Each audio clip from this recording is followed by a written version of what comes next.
Yo, I'm gonna tell y'all, if you can hear me, we got to get these likes up to 300. We're gonna get these likes up to 300, and then we'll start. Well, we'll see how far we can get it.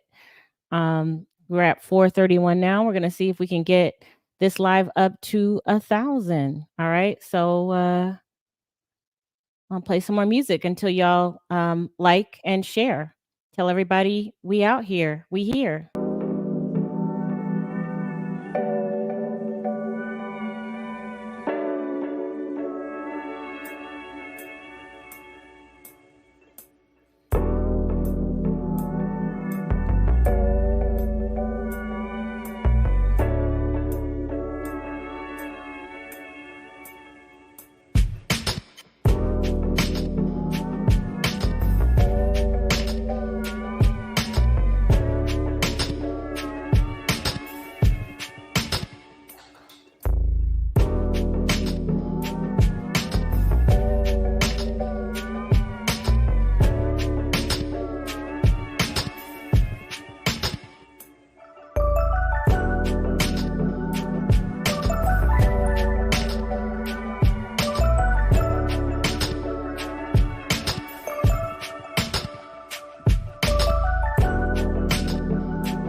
Okay, we're almost there.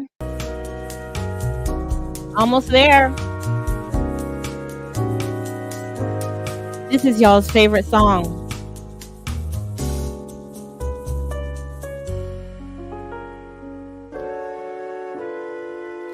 I could feel it in my bones. Come on, y'all. You know the words. Going on. There was That something shut going down, on. hanging around. God knows. Come on, let's sing it. 'Cause darling, there was nothing right when all you seem to do is lie. Those days are gone. I'm walking tall while you're alone. How many of y'all remember this? When I think about the way we used to be, when I think about the things you took from me, I know that I am so much better. I'm better off. When I look at what I've done now that we're apart, when I look at what I've won, I've come so far. I know I'm so much better off. And baby, you don't belong. Your love was cold, heart made of stone. I'm just fine, I'm gonna shine. I'm alright. I'm celebrating my liberation. I'm moving strong, I'll get done. I'm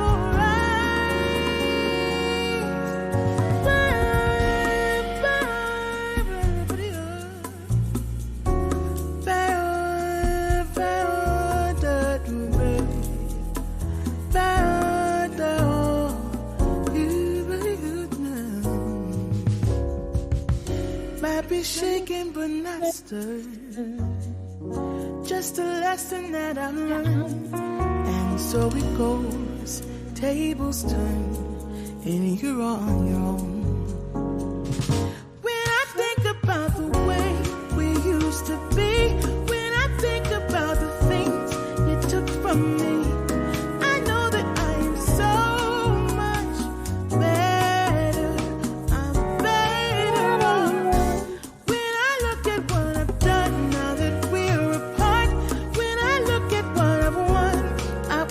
so far. I know I'm so much better off. Baby, you don't belong. Hey, I know I'm so much better off. Now, baby, you don't belong. Hey, hey! Oh my God! You thought we was gone. You thought we weren't here. Look at y'all. We out here. We out here. I want to see these hearts. I want to see. First of all, why everybody doesn't know? Tell all your friends. Go on Instagram, Facebook, TikTok, God, Twitter, X. There's just so many places I can't keep track. Kendall, can you keep track? Kendall, No, make sure I'm just reading these I'm just reading these they've been comments. waiting. They've been waiting for us. What's This good, is good. everybody? Yep, and I'm gonna put you up on here. So you guys, there is a reason why Kendall and I. Kendall, how long has it been? How long has it been? 3 years, I think. It has. It's been about 3 years since we've done a live, and a lot has happened since then. There's been a lot of changes, and a lot of new people come into the scene. A lot of new ideals and philosophies um, that are based on principles that you and I and other people started way back in 2009.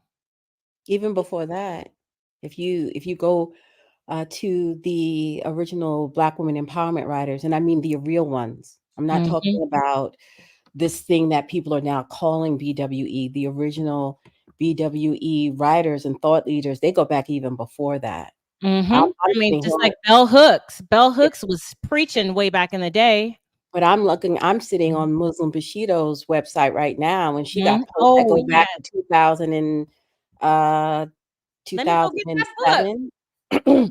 2007, 2007, 2008. So this the discourse that is taking place now is not new, although a lot of people think it is. What's good, everybody? Y'all have to excuse me. I am recovering from a really bad flu virus, respiratory virus. So my voice is a little out. Um, and so I may go hoarse at some points, but yeah, I thought it was really important for us to have this conversation. I think it's very timely given what's been going on. But yeah, this discourse has been going on. It was going on even before I joined the discourse in 2008, 2009. I know that you started 2009 or so, and then you had your It was book in 2010. 2010. Mm-hmm. Yeah. Yep. So, 2010. but there were people even before us who were having these conversations. And Yep. so for a lot of young women who are just since COVID discovering these talking points and are believing that these are some new ideas that just kind of bubbled up, they are Sprouted out of nowhere. they did not. No. So I thought I think today would be a good opportunity for us to kind of revisit some things and to talk about what has changed and the fact that things have changed so quickly, because I know that y'all all see it. Y'all email me, and I'm Mhm. sure Chris, they email you too, and everybody sees, and Mhm. they hear, very familiar messages and ideas and talking points kind of proliferated all over the Mhm. place.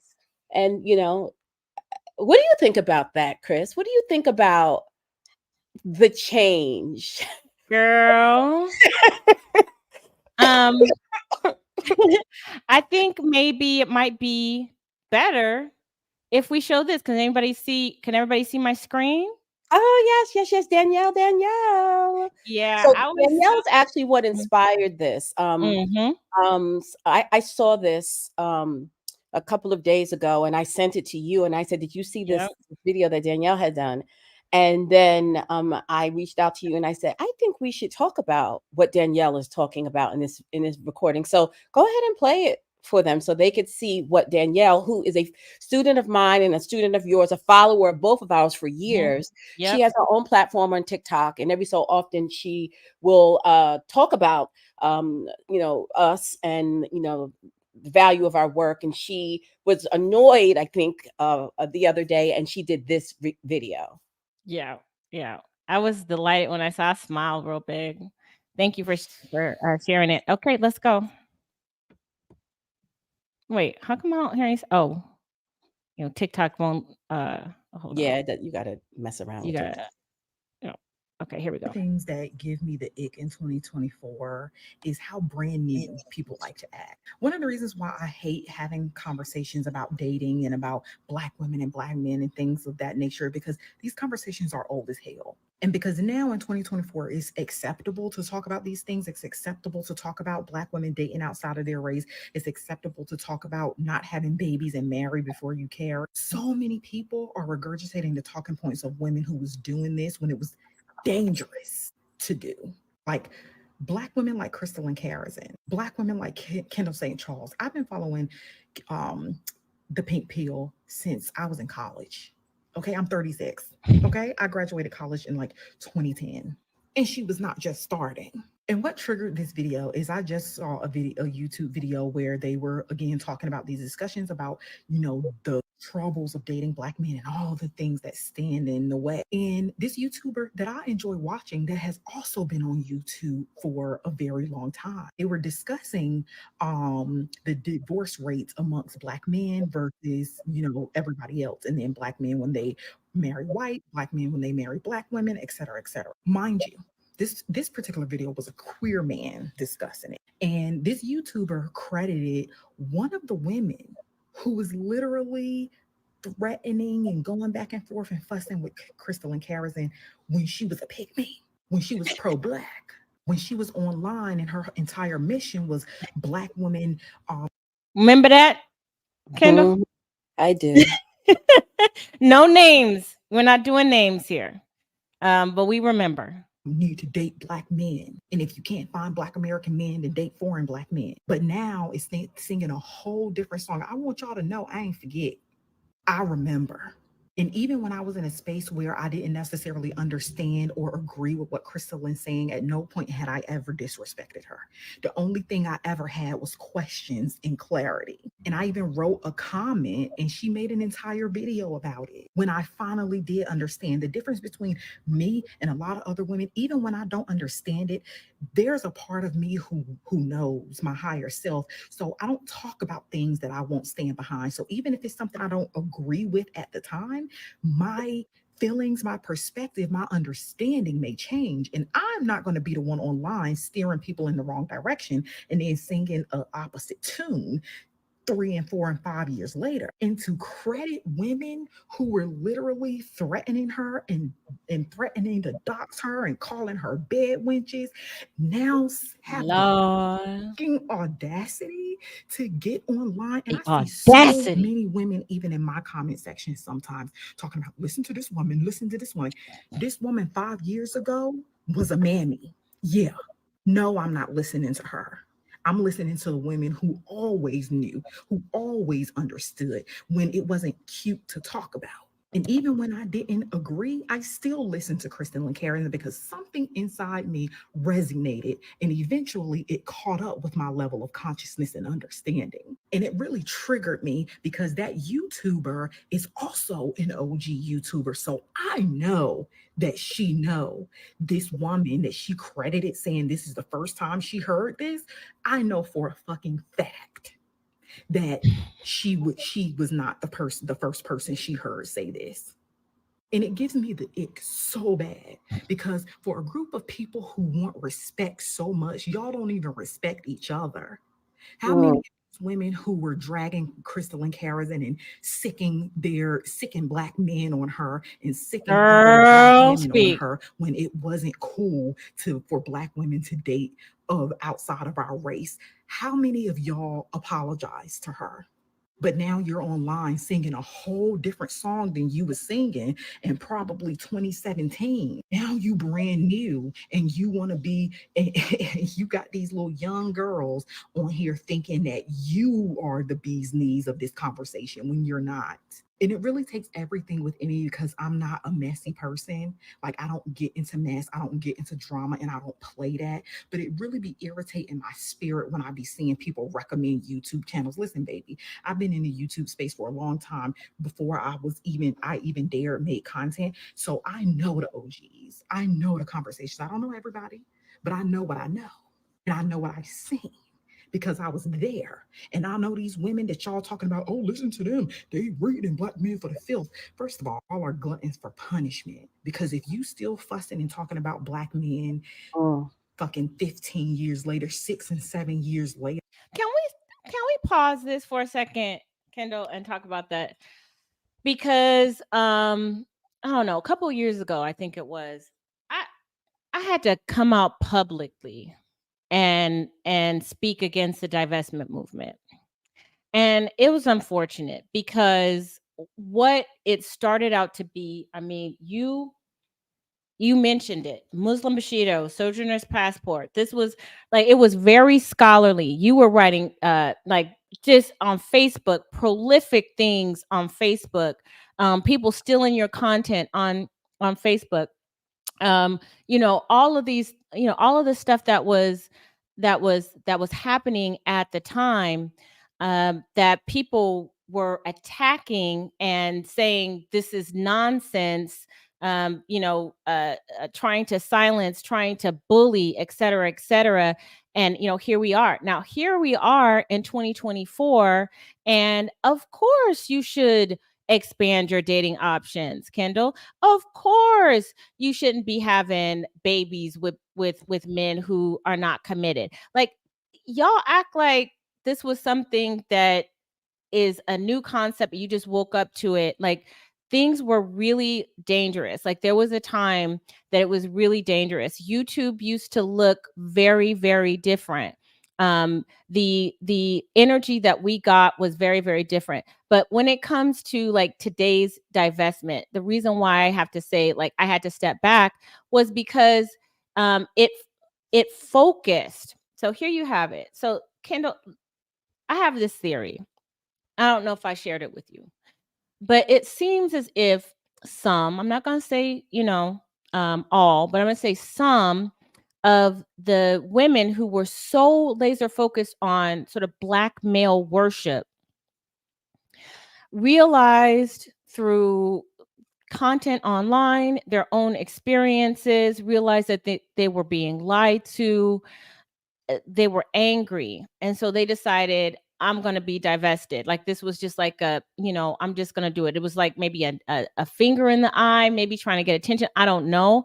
But then the flip side of it, that same love and adoration and blind loyalty that you had to those men, now you flipped it to to attacking them, to hating them, and all of your energy, like all your essence, your emotional capital is geared towards what the fuck these men are doing, and how it's so messed up, but you're still fixated on it. It's like what I said in my video at the time, the opposite of love is not hate, it's apathy. That means you don't feel anything.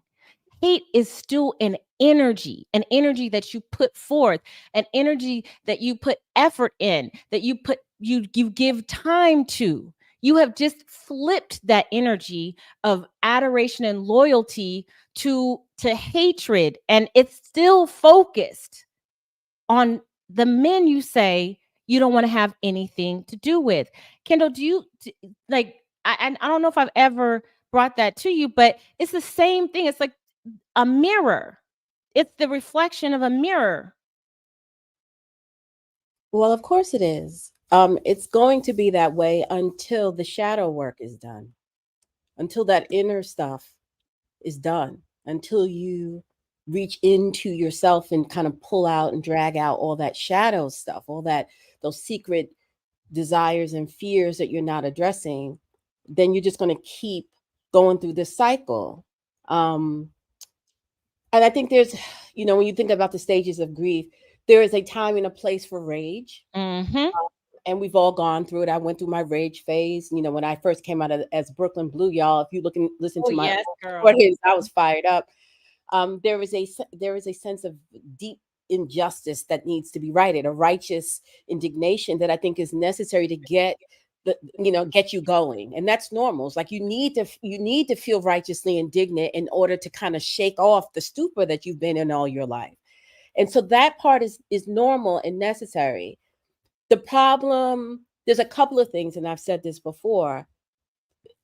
First of all, the problem that the younger girls are going to have now is that they don't have the 10, 15 years lead time to work through all of that and then finally come to a place of acceptance and then begin their journey towards empowerment and sovereignty. They don't have that because of what's happening in the world. So unfortunately, if they really want to affect real change, they're going to need to kind of fast track through that, kind of rage.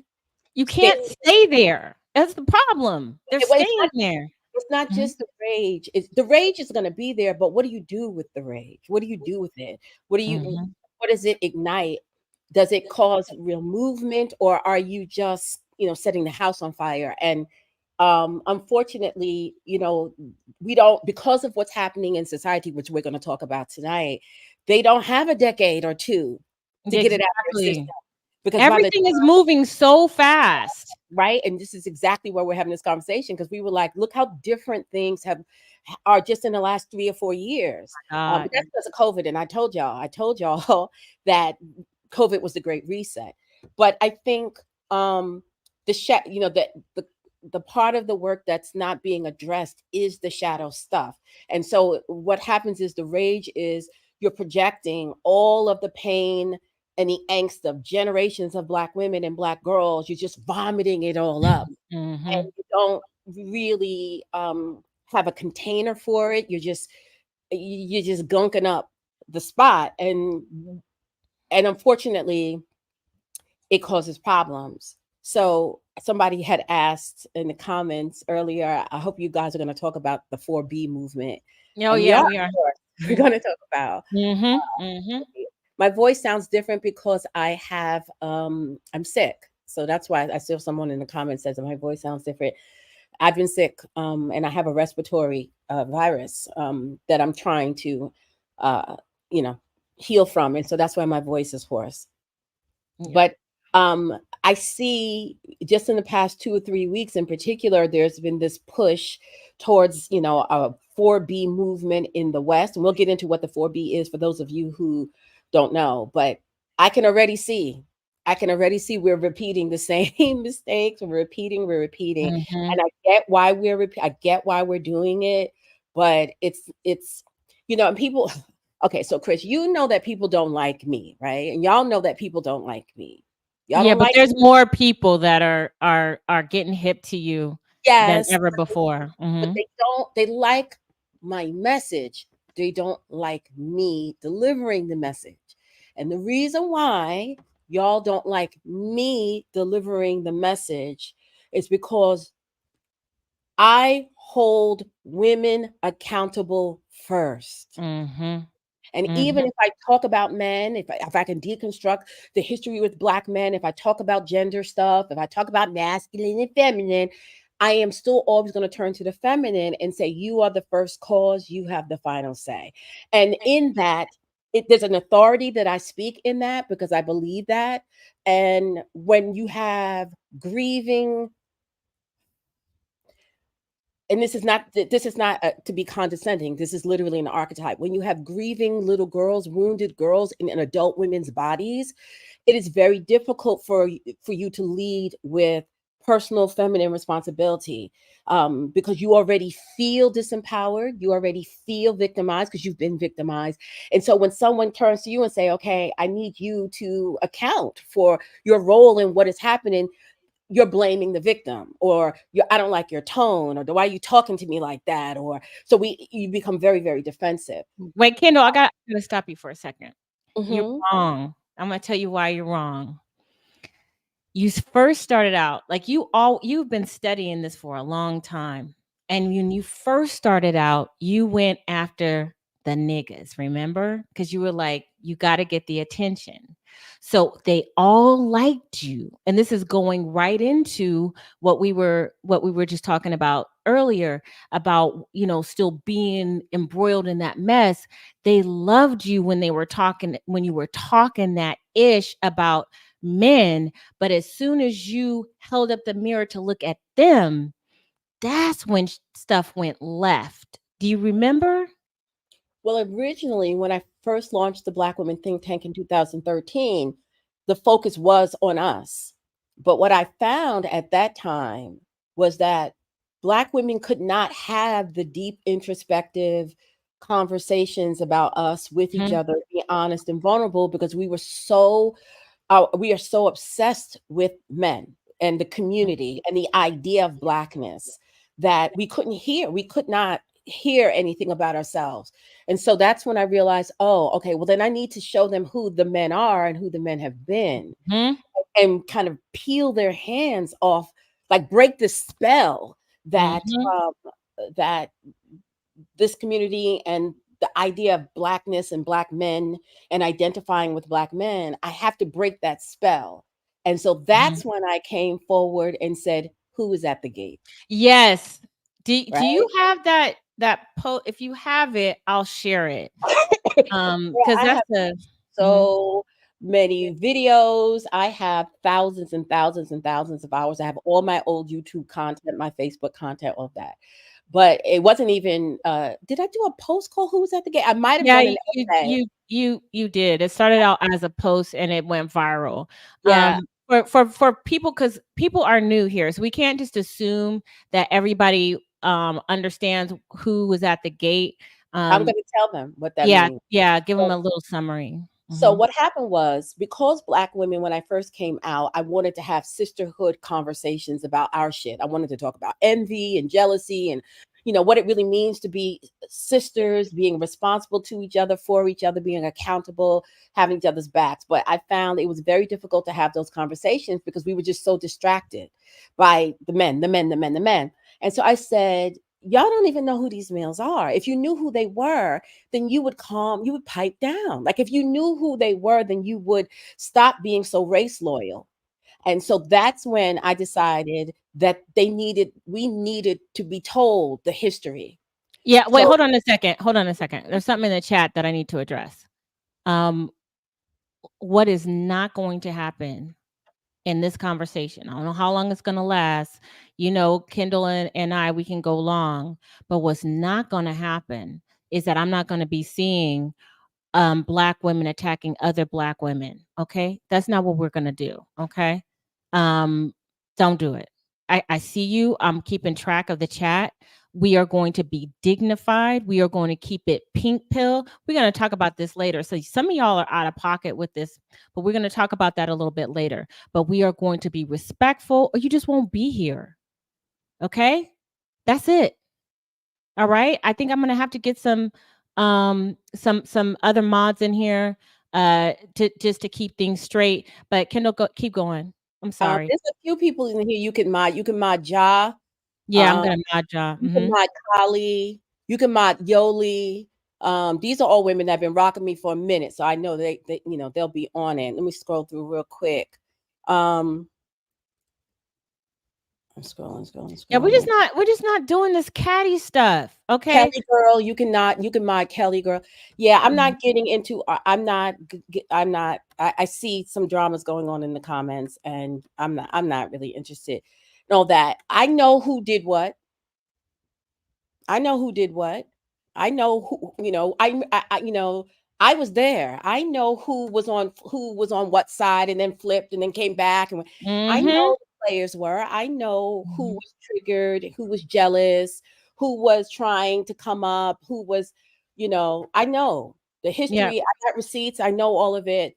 The point of this conversation is not necessarily to revisit all of that timeline, but it's more to give the timeline of the source material so that we can bring y'all up to date about how all of that is relevant for 2024 and what's happening with Project 2025. Yes, girl. We're gonna talk about that too. Right. That's the stuff we're here to talk about. So I Yeah. already know who did what. I know all of the flip-flopping women who pretended to care about what we were doing, pretended to be on our side, and then were secretly, planning, plotting, and scheming against us. The people who were, I know all of it, and y'all know who it is too. So Yeah, and we're it's not gonna revisit the old stuff. We're yeah, we're on some other stuff. yeah, but but yeah, so I realized that I had to go into the history books to hip Black women to the game, the ancient game, because we were so caught up in Black love. There had been so much social engineering around Black identity for us, not for the men, but for us, that we could not unmesh ourselves, like, from what was happening with the dudes. We just could not see ourselves as something separate. And so that's when I decided to launch the YouTube channel in 2016. And I started asking the question, who is at the gate? And the point of that question was this. At that time on YouTube, the He-Man, what we called the He-Man Black Leaders Club, Yeah, exactly. which is like the first generation of the Black manosphere, not the guys that are here now. I'm talking the older guys. Many of you don't even know those names. They were on this app, on this platform, on YouTube, dragging Black women from one Oh end my God. to the other. And there were very few Black women at that time who were able to kind of challenge it. There were some sisters who were trying, but what I felt was missing was a more scholarly approach. And what I said to them was, because they were doing the typical rhetoric. Y'all know, you put us out the house for wicked welfare. You abandoned the civil rights movement for white women's feminism.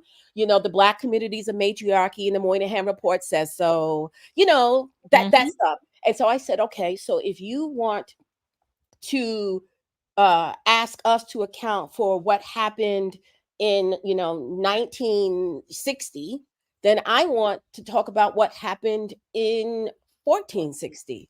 Yep.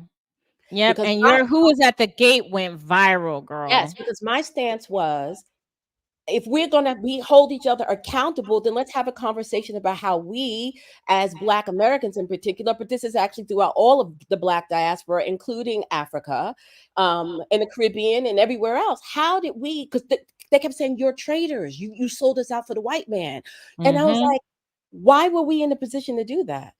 Right. And Kendall, I wanted to say this. Like, they keep saying that, and I know you look at this, and I love looking at historical videos. And there's one, Hezekiah News, that one on YouTube, right, where he brings back the clips from back in the day.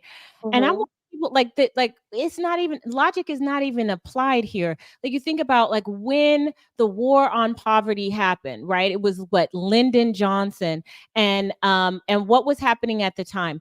Were there a prolific amount of Black women in politics? Like, who was in the smoke-filled rooms with Lyndon Johnson, Kendall? Was it Lakeisha? No. Was it Bert? I mean, was it, it was the men. It was the men. The same group who was dealing with the colonists. It was the same group that was making deals with the Europeans, and before the Europeans, the Arabs. So so in order to get Black women to begin to question the one-sided loyalty that they had been conditioned for generations to participate in, where they felt this undying loyalty and fealty to the idea of Blackness, the Black race, the Black man, but it was clear that wasn't reciprocated. I had to go and tell them the truth about I had to break their hearts and tell them the truth about who Black men have been. So when I came to in 2016, when I said who was at the gate, I began talking about the history. Nobody was talking about that then. And I began revealing the truths about slavery. And even I had to tell them, because one of the things that kept Black women so invested and involved was, the shared experience of the transatlantic slave trade. The Mhm. evil white man did this to our people. And I said, and then what was then said was that, so any negative thing that you see happening between Black men and Black women is the byproduct of that, right? And Mhm. any abuse that you experience at the hands of Black men is because of that. It's just Exactly. people hurt Exactly. people, right? So that was what was keeping Black women so invested, involved, because it's like, it's not their fault. It's not their fault. So I had to release them from that spell by explaining to them, going back further than the transatlantic slave trade, to the East African one. Because Mhm. that one did not involve Europeans. Mhm. So I came and I started doing videos talking about the East African slave trade as a precursor to the West African one. Why did I do that? Because Black American women were taught that the abuses that we were experiencing at the hands of our own men were the byproduct exclusively of slavery. And they were Mhm. being sold this fantasy about this harmonious, gender balanced Mama Africa, where Black men and Black women lived in an African utopia, gender balanced, and everything was fair and lovely, and everybody knew their roles and basked in the glory of that, and there were no problems until the evil white man came in and threw some Mhm. some nets over them and made them come here. And so I had to tell them, no, that's not what happened. And I had to explain to them that the issues between Black males and Black women existed long before the transatlantic slave Absolutely. trade.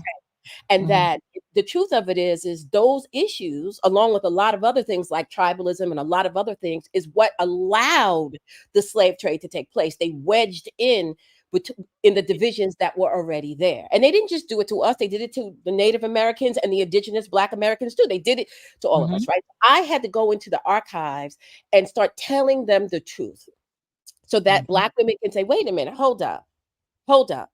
So when I did that, and I started talking about that, the guys on YouTube didn't know what to do because they had been talking about welfare and weave, right? Mhm. Calling Mhm. us bastard baby making, hair hatted Had it hooligans, hooligans. BT1000s, and all of these Worst ridiculous stewards of children in the words, world. right? And so I Mhm. talked about a lot of that and said, let's go and talk about the Ndanga man. Let's talk about, let's talk about the African chiefs who were making the deals. Let's get to it, right? Let's talk about the East African slave trade that predated the West African slave trade, and how that slave trade is 1,000 years long. It's still going on today, and how the majority of the slaves in that slave trade were Black women. 80% were Black women, and it was primarily a trade of sex and domestic servitude.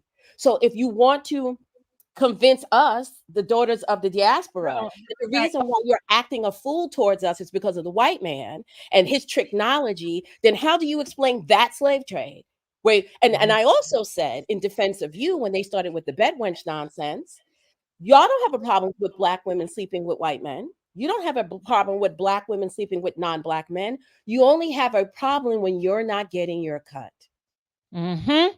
I know this is true because you were selling Black women to the Ottoman Empire and to the Middle East, and you were selling us to the four corners of the planet. As long as you are our pimp, you don't care who we fuck. Exactly. Mhm. So I had to bring this kind of passion. This is why when you listen to my old recordings, you hear me. I'm cursing, I'm yelling and screaming because I am trying to break through the spell. And that's what I thought was necessary to wake Black women up out of this weird, fixated, obsessive Stockholm syndrome that we have had with these dudes, to the point where we can't even see straight. So I did that. And they didn't know what to do. Then they went and tried to find this book, The Daughters of the Trade, Oh which is, my God. remember Yes. when they did that? Because they didn't know how to respond to Said, what I "Oh, was we saying. liked it. We liked it." So Um, they went and found that book and then tried to spin it. And I said, whatever you give them, they're going to spin it. They're mhm. revisionist historians, they're going to spin it. So the Mhm. point of my doing that was to try to get Black women to kind of wake up. It wasn't that I just wanted to sit and talk about Black men all the time, but I realized they weren't able to absorb any conversation about ourselves until you had kind of broken that spell. So we did that. I did that. And then after that, I wanted to go back to doing the work of women. That's when I went back to now, okay, we've done that. Now let's get in here, roll up our sleeves, and do the dirty work of womanhood. Do the dirty work of healing ourselves, healing our mother wound, which is the big one, right? Healing our relationship to each other, our sister wounds. That is when it got very interesting for me. Because when I was going up against the dudes, I had a lot of women who didn't like me then because they were the pick-me's of that day. Right. But for the most part, I got a pretty good following. But then when I switched and said, okay, enough of that. Now let's get back to the business of she, of her, of we, right? And I started calling us out.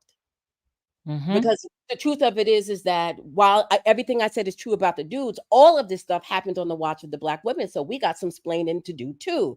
And that is when things got really ugly. Yep. Because Any women, sort of accountability. And and I got it too. I mean, yes, you talk about Black women and, you know, maybe their mindset, maybe their some of their attitudes, maybe their weight, maybe how they choose, like any kind of criticism. It was like this hair trigger. And it's so funny to me that when you were just talking about the men, they could all relate. And there was one particular post that you did years back where you said basically y'all are just like them, in terms of not being able to uh, take in new information, be accountable, see themselves, want to do better. Like you can see the plank, you can see the stick in somebody else's eye, but you can't see the plank in yours. And that was also the thing too, because I remember that was a whole thing about. And shout out to you guys for the super chat. Thank you. Thank you, Matthews, for the super chat, and for everybody else. I'm sorry that I haven't been announced, and I'll try to do better about it. But I'm new, I'm rusty, so don't hold it against me. Jay Matthews says, "Thank you, KSC and Pink Pill. This is important work."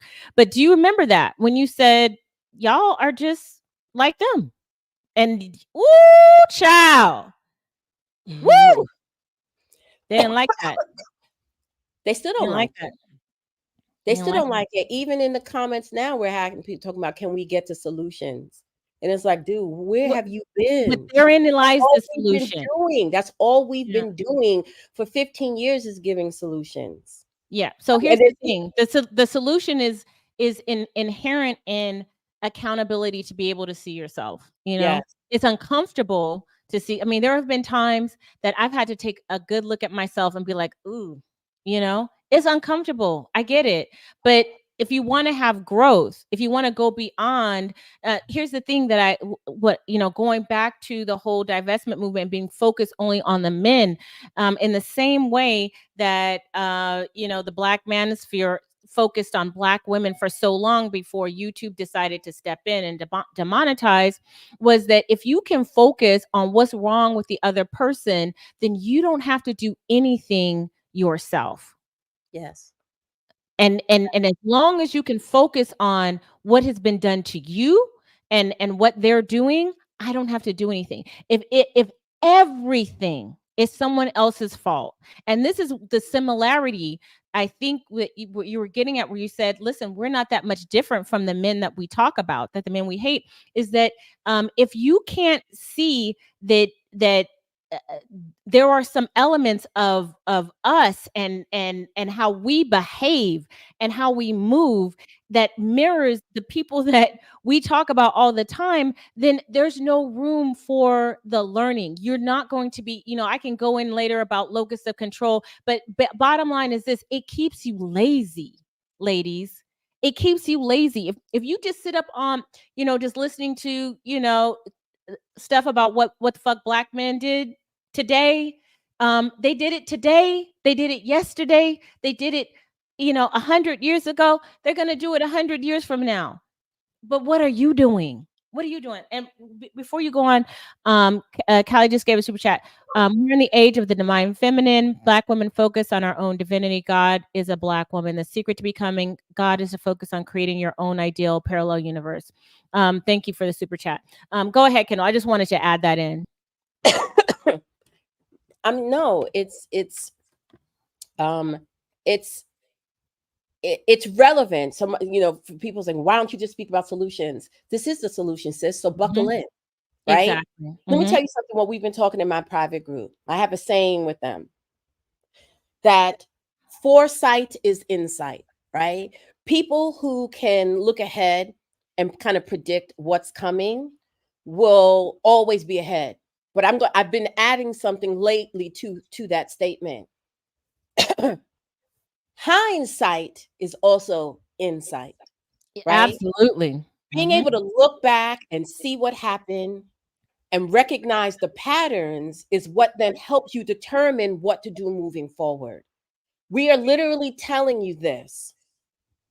The history of, in particular, Black women trying to figure out how to change paradigms within our realities has been a bumpy one. And a lot of the bumps came from inside the house. It was Black women's unwillingness to take correction or direction. We got a big ego.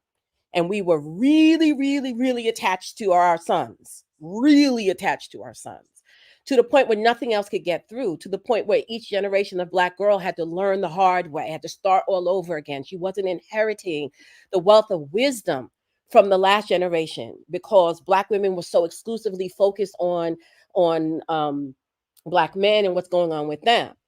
So listen here, because if you want to know what the solutions are, listen to what we're talking about, because it's happening again. We're in the throes of it happening again. You have to be willing. Yes, you got to talk. You can deconstruct what the men are doing. You can talk the gender shit. Yes. But at some point in the discourse, the conversation needs to switch to us and us having come to Jesus talks with ourselves. And I think that is where things get very difficult for us as women. And it's not just Black women, because white women are doing the same thing too. Yes. And that's, we want to talk about that too. It's the reason why we named this Canary in the Coal Mine. So we're not going to just in this conversation focus on what's going on with us. I mean, that's great. But the fact of the matter is that what our enlightenment, and you guys know, Black people in general, we kind of set the standard, the pop, whatever else, we kind of set that standard. But what is happening is that other people are listening, other people are becoming more enlightened, and other women are asking questions, and it's happening on a global scale. Like that is what's happening. So we want to talk about that too. Go ahead, Kendall. So, and that's a good segue into what I was going to say next, which is, so we have this emerging new movement that has kind of taken hold of the idea of it. It's been around for a minute. It is called the 4B movement, and it comes out of South Korea. And the concept of the 4B movement is that it's a movement from South Korean women who are really tired of the patriarchy in their culture. And there's a lot of rampant misogyny. There's a lot of sex crimes. There's a lot of stuff that goes on in their culture that doesn't get addressed. So that, coupled with that very expensive lifestyle that it takes to thrive in South Korea, the extreme work culture that it takes to thrive there, all of that kind of converged several years ago. First, it started off in the something about the corset, to get rid of the corset, because South Korea is really, really beauty heavy. I know y'all know this because South Korea products is a big thing, and they got like 25 steps. That's what got me started on my whole skincare journey. I was like, the multi-step skincare, that's what got me into doing watered and wanting to do watered body care. Yes. But some of the women are, they started to feel like it was just too much pressure. So they had this one movement called something with the corset, let go of the corset, remove the corset. And they were just kind of like, we're tired of spending so much time trying to fit South Korean beauty standards, which are really, really rigid. That kind of segued into what is now being called the 4B movement, which started around 2019. It's still a very, very small movement. It's not as big as people are trying to make it out to be. It's a very small underground movement, underground being the key word. And it's the women have decided that they're tired of trying to beg men to play fair. They're tired of trying to negotiate with patriarchy. And so they have this movement called the 4B movement, and B is the letter B. And the B's um, are for the 4 words that represent the basic tenets of the movement. And because B means no, BI means no in South Korean. And so they have bisexu, be chulsan, be yeone, and be hon. And what they stand for is no sex with men, no child rearing, no heterosexual dating, and no heterosexual marriage. And they've just decided that they've had enough. They're done.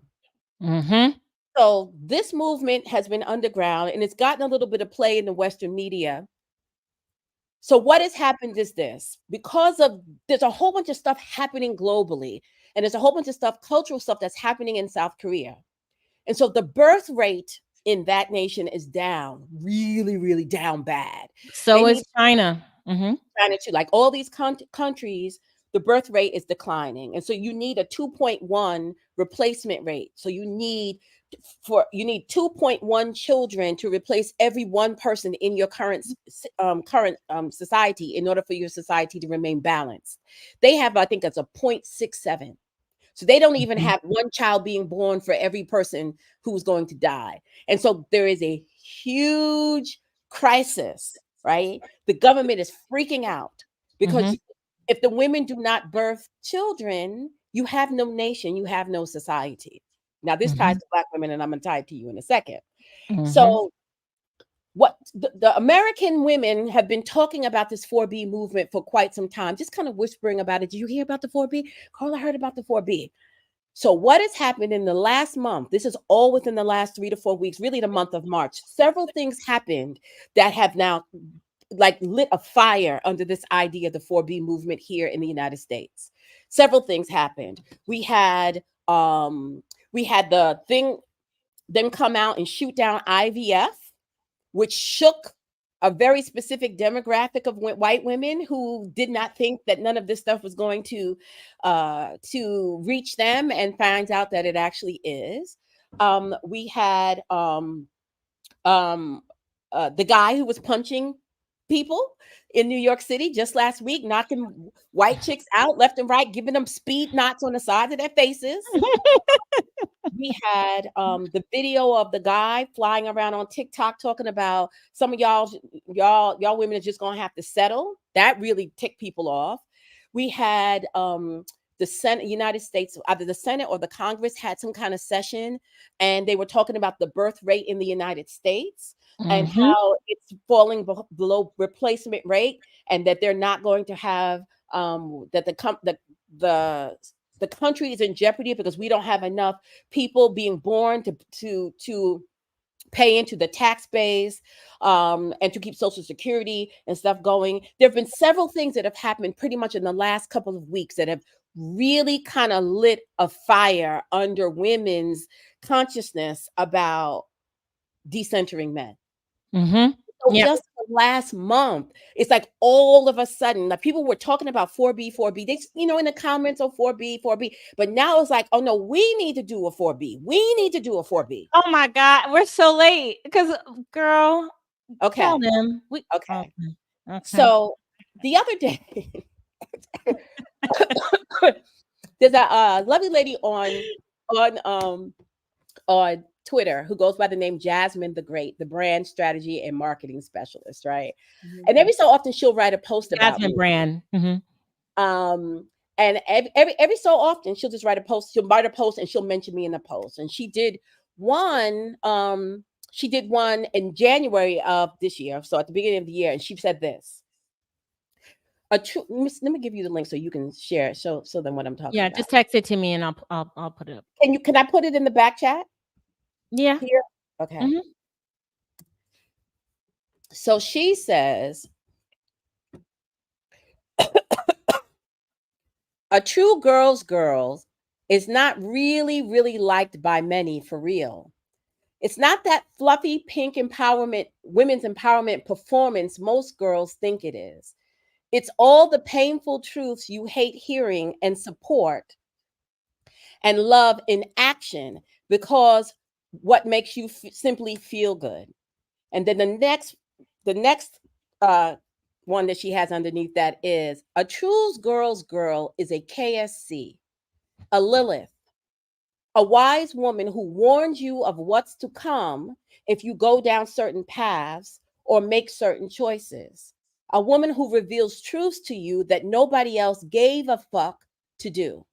A woman who risks persecution and scrutiny for simply being in your best interests.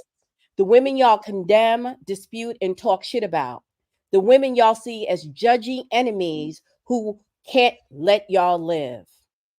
That post has 1.1 million views. No, I'm looking. It says 10.4 million views. Yes, that's the top post, and then the post where she's if you expand it, I don't know if you Okay. are logged into your account. If you expand it, underneath it, the very first comment underneath it is where she specifically mentions me. All right. Let me just So unshare it. You would have to log in. Don't put your information here because they'll be all up in your shit, half of your shit. You're right too. So You are right about because they'd be like age, what was that? B. girl, All tell me to hacked into my Twitter accounts yeah, and all kinds of like because they can't wait.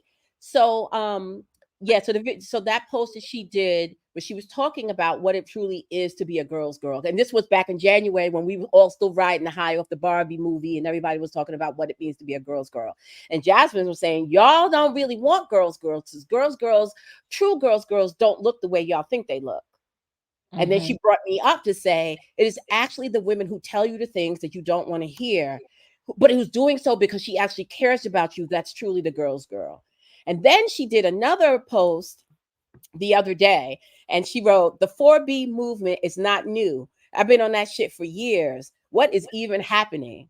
KSC been told y'all before I even knew of her, and when I was still on that other shit, to revoke access. What the fuck? All right. Okay. So remember what I told y'all about the 4B movement, right? The 4B movement is no sex, no heterosexual dating, no heterosexual marriage, and no childbearing. That's what the 4B movement is, right? And so you have all of these women who are now screaming 4B, 4B, that's right, 4B. Now here's where hindsight becomes foresight. So those of you who want solutions, here's the solution. Listen the first fucking time. girl again. And I'm gonna, y'all don't like it when I put a little bass in my voice. I'm gonna say it very nicely so I don't trigger anybody's mommy wounds. Listen the first time. Because I told Black women in 2014 the exact same thing. And so I told Black women in in 2010, 2010 no the wedding, same no womb. thing. We have been telling y'all, right? We've been telling y'all for a decade and a half to stop it.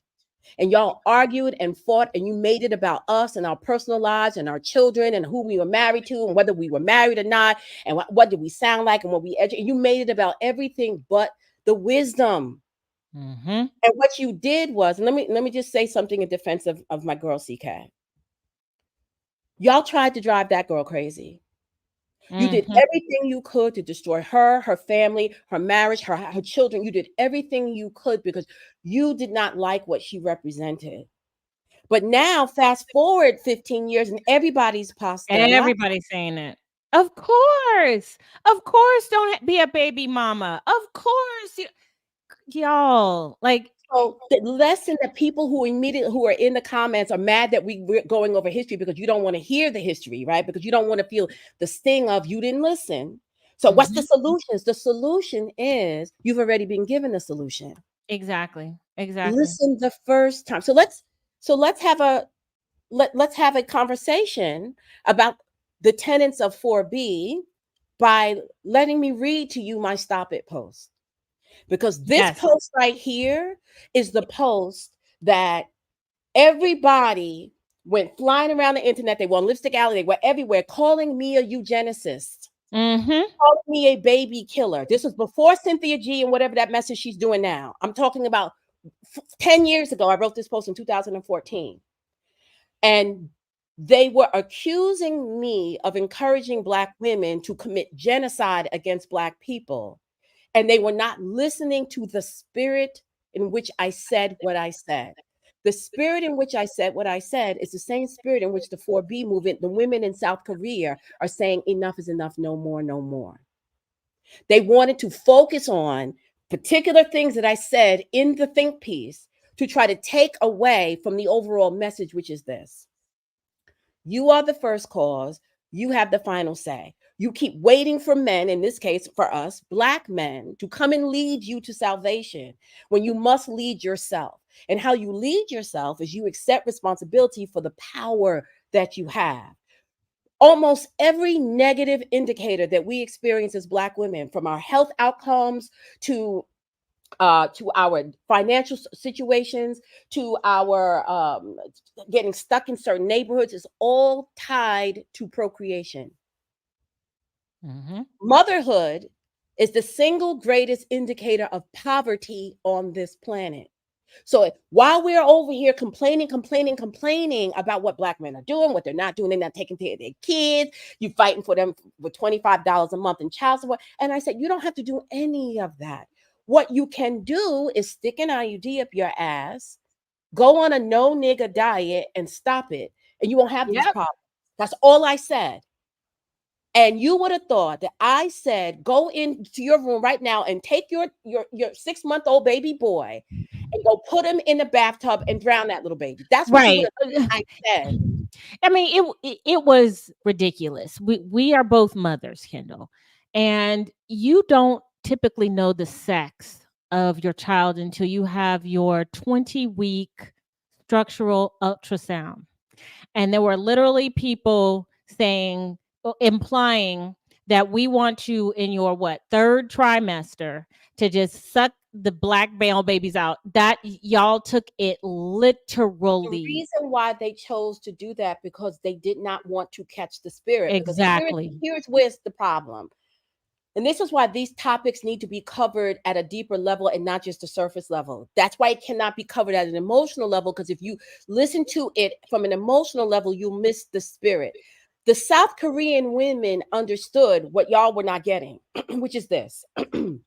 This Wait, is not Kendall, before you do, look at look at what I just put up there. Well, we don't need to say anything, but I just put that up there.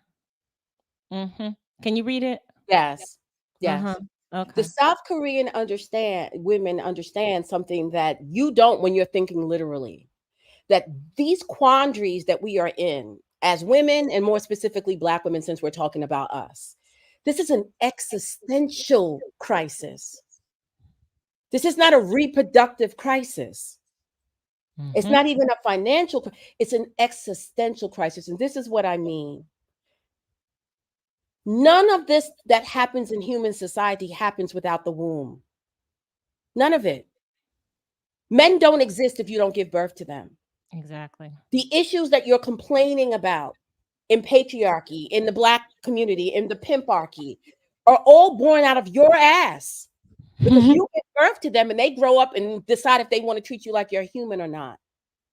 And when I wrote the Stop It post, it was actually in response to Black women, because there was this big brouhaha going all around in 2014. Y'all will remember this, the baby carrier fiasco. Somebody had went into a Walmart or a Target and was in the baby section, and they saw 2 packages of a baby carrier that you carry on your back, or on, one of those fabric baby carries that you carry the baby on your body. And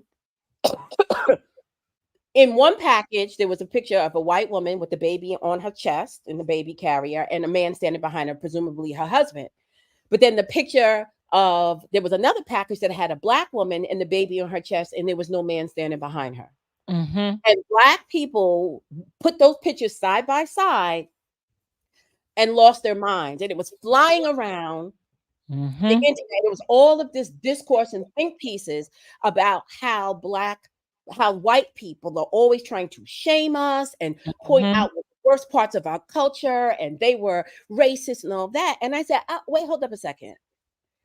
Because just the year before, I had started the Black Women Think Tank after a heated discussion on social media about single Black motherhood. And what I was told is that there's nothing wrong with being a single Black mother. We need to stop shaming single Black mothers.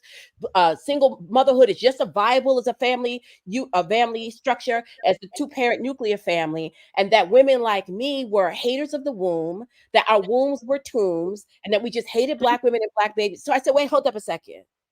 I thought we were okay about the single mother situation. I thought that we felt okay about it.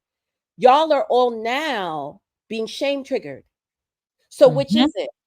Well, and that's the same thing. It's a mirror. Like, they Right. can see the issues that, like, how can you recognize Black fatherlessness being a problem without looking at our role in it, Right. and being so uncomfortable Right. looking at our role in it. Right.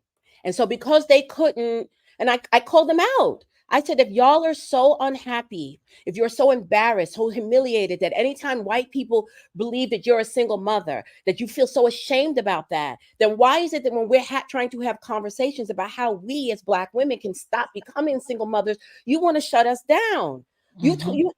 You call us elitists and genocidists, and that we're not we don't love Black women and we don't love Black babies. It's like, but then in the next breath you're raging against the Hallmark card companies when they put out the baby the baby daddy card, all right, or Do you baby think mom. it's just for show? Like, I mean, it's We're, weird. we're embarrassed It's in like front we of all know.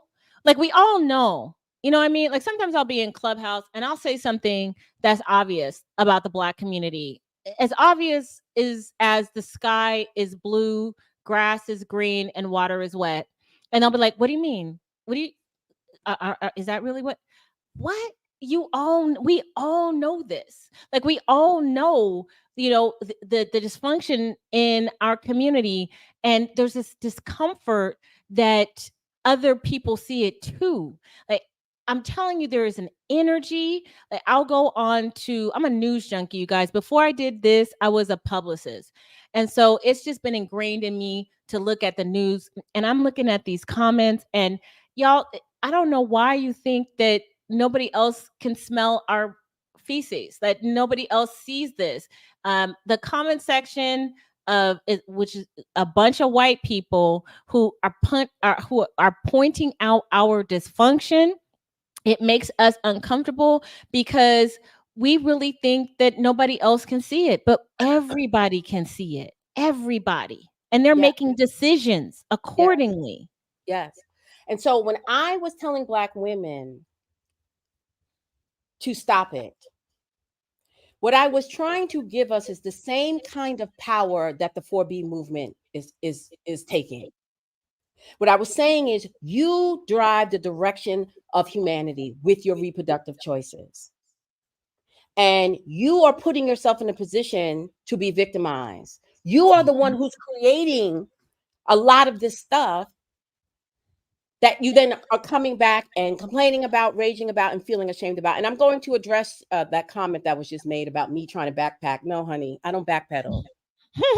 What? You got the wrong one. You got the wrong one. I know. You can. We have The- been so consistent. We have been so consistent. But go I'm ahead. going to read the post to you right Okay. now. Okay. Read it. And also, I want to read mine too. But you go ahead. I'm going to read mine after. So what I was saying to Black women in that post, which I'm going to read to you, is this: you have more power here than you are accepting. You're sitting here and acting like a victim of men who keep leaving you with children and leaving you in poverty and leaving you. And you don't have to do any of that. You could nip all of this shit in the bud, and you could have nipped it the moment The moment you got access to birth control and abortion and Plan B and the abortion pill, you could have nipped all of stuff. The moment you realize, the moment you got legal personhood and bodily autonomy, you did not have to do this, and you don't have to do this. So if you are tired of being shame triggered by any time the larger white society reflects back to you your dysfunction and puts a spotlight on it in a way that makes you feel bad about yourself, like the situation with the baby carries, like the situation with the baby mama Mother's Day cards, and all the things that every year we get up in we have these stupid circular conversations about. Do you realize that you don't have to put yourself in that position? That you can stop all of this simply with your own choices? Now, of course, there are circumstances where we all know that rape and those things happen, right? So, but I'm talking about as far as personal agency, bodily autonomy, you don't have to do this. So when I wrote the Stop It post, I did not write the Stop It post because I was mad at Black males. I wrote the Stop It post because I was annoyed at Black women who keep flip-flopping on whether or not we think being single mothers is okay or not. Because I had just had this huge argument several months before that, which is what led to me creating the Black Women Think Tank, over whether or not Black women should be okay with our 70, at that time it was 72% out of wedlock status. 73, girl. Yeah. Right. And it was 73 on average, and 80% of, people want to say this is a class issue. 80% of Black women college educated, their first child was out of wedlock. I'm raising my hand because I was one of them. Me too. So what I was saying, which I'm going to read to you, is the same energy of the 4B movement. These women are saying, I'm tired of negotiating. I'm tired of going back and forth. I'm tired of begging and pleading. I'm tired of trying to teach you empathy. I'm tired of trying to get you to recognize my humanity. I'm tired of trying to negotiate my humanity with you when I fucking give birth to you. What do I look like? And so they've decided absolutely not. So when I wrote the Stop It post, it was with that in mind. And what I said in the post was to make you understand how powerful you were. Well, let me just say this real quick. I'm going to let you go. But what is the difference between the 4B movement and no wedding, no womb, stop it, our issue, our situation? What is the difference? Are you asking me? I'm asking the audience. It's a rhetorical question. I'll go ahead and answer it. Action. Yes. Action.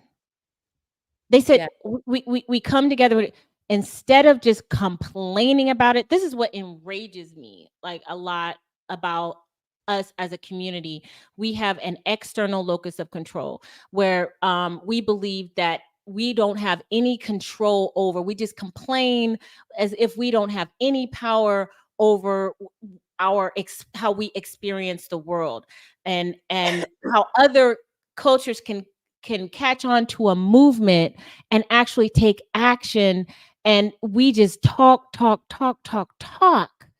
But like the needle has moved slightly in terms of Black women's out of wedlock rate. I think is down a little bit, a few points, but you've got the difference between the 4B movement and what we've been trying to do for the past over a decade is that they're actually doing it to the point where governments are like, what are we gonna do? Yes. Yes. That's the And difference, this is y'all. Okay, let me read this to y'all, since some Go ahead. people don't understand. And this is one of the difficult things about